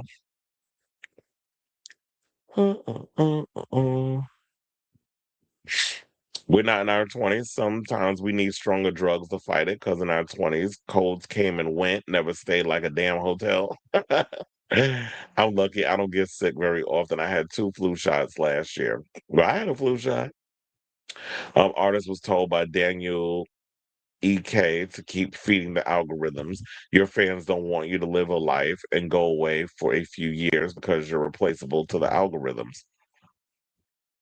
Unfortunately. I used to I got my second one just before I went on my cruise because I didn't want a chance of getting sick on a boat. Yeah, being around them damn germs. Did you hear that Sam Star was an alternate for another queen on All Stars 11 who dropped out at the last minute? Allegedly, it was Susie too, but Corey King is always saying something for clicks. Well, yeah, no, I didn't hear about that. I know Corey King just did a video. I don't pay him no mind. He annoys me. Anybody from that house, him, Plain Jane, they all irritate my damn spirit. So no, I didn't hear any of that. But he said Plain Jane also said she didn't want to do All Stars 11 once she found out Crystal Method was cast. Okay, so what's wrong with Crystal Method being cast? I'm glad Crystal's back on the show.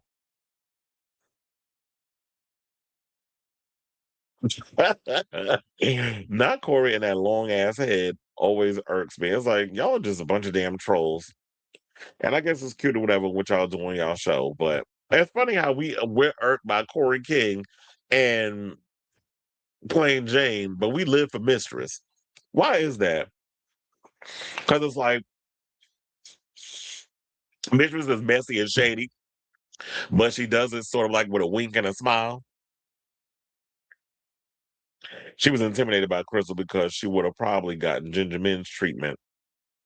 Oh, yeah, then there's that. Well, hopefully we don't have another round of that where y'all just going to start treating people a certain way Because look, don't start giving that Ginger Minge treat because you already saw what happened on the season when that all went down, where she was treated a certain way and that made people hate Ginger. But then when you watch earlier seasons of Drag Race, everybody loved Ginger Minge.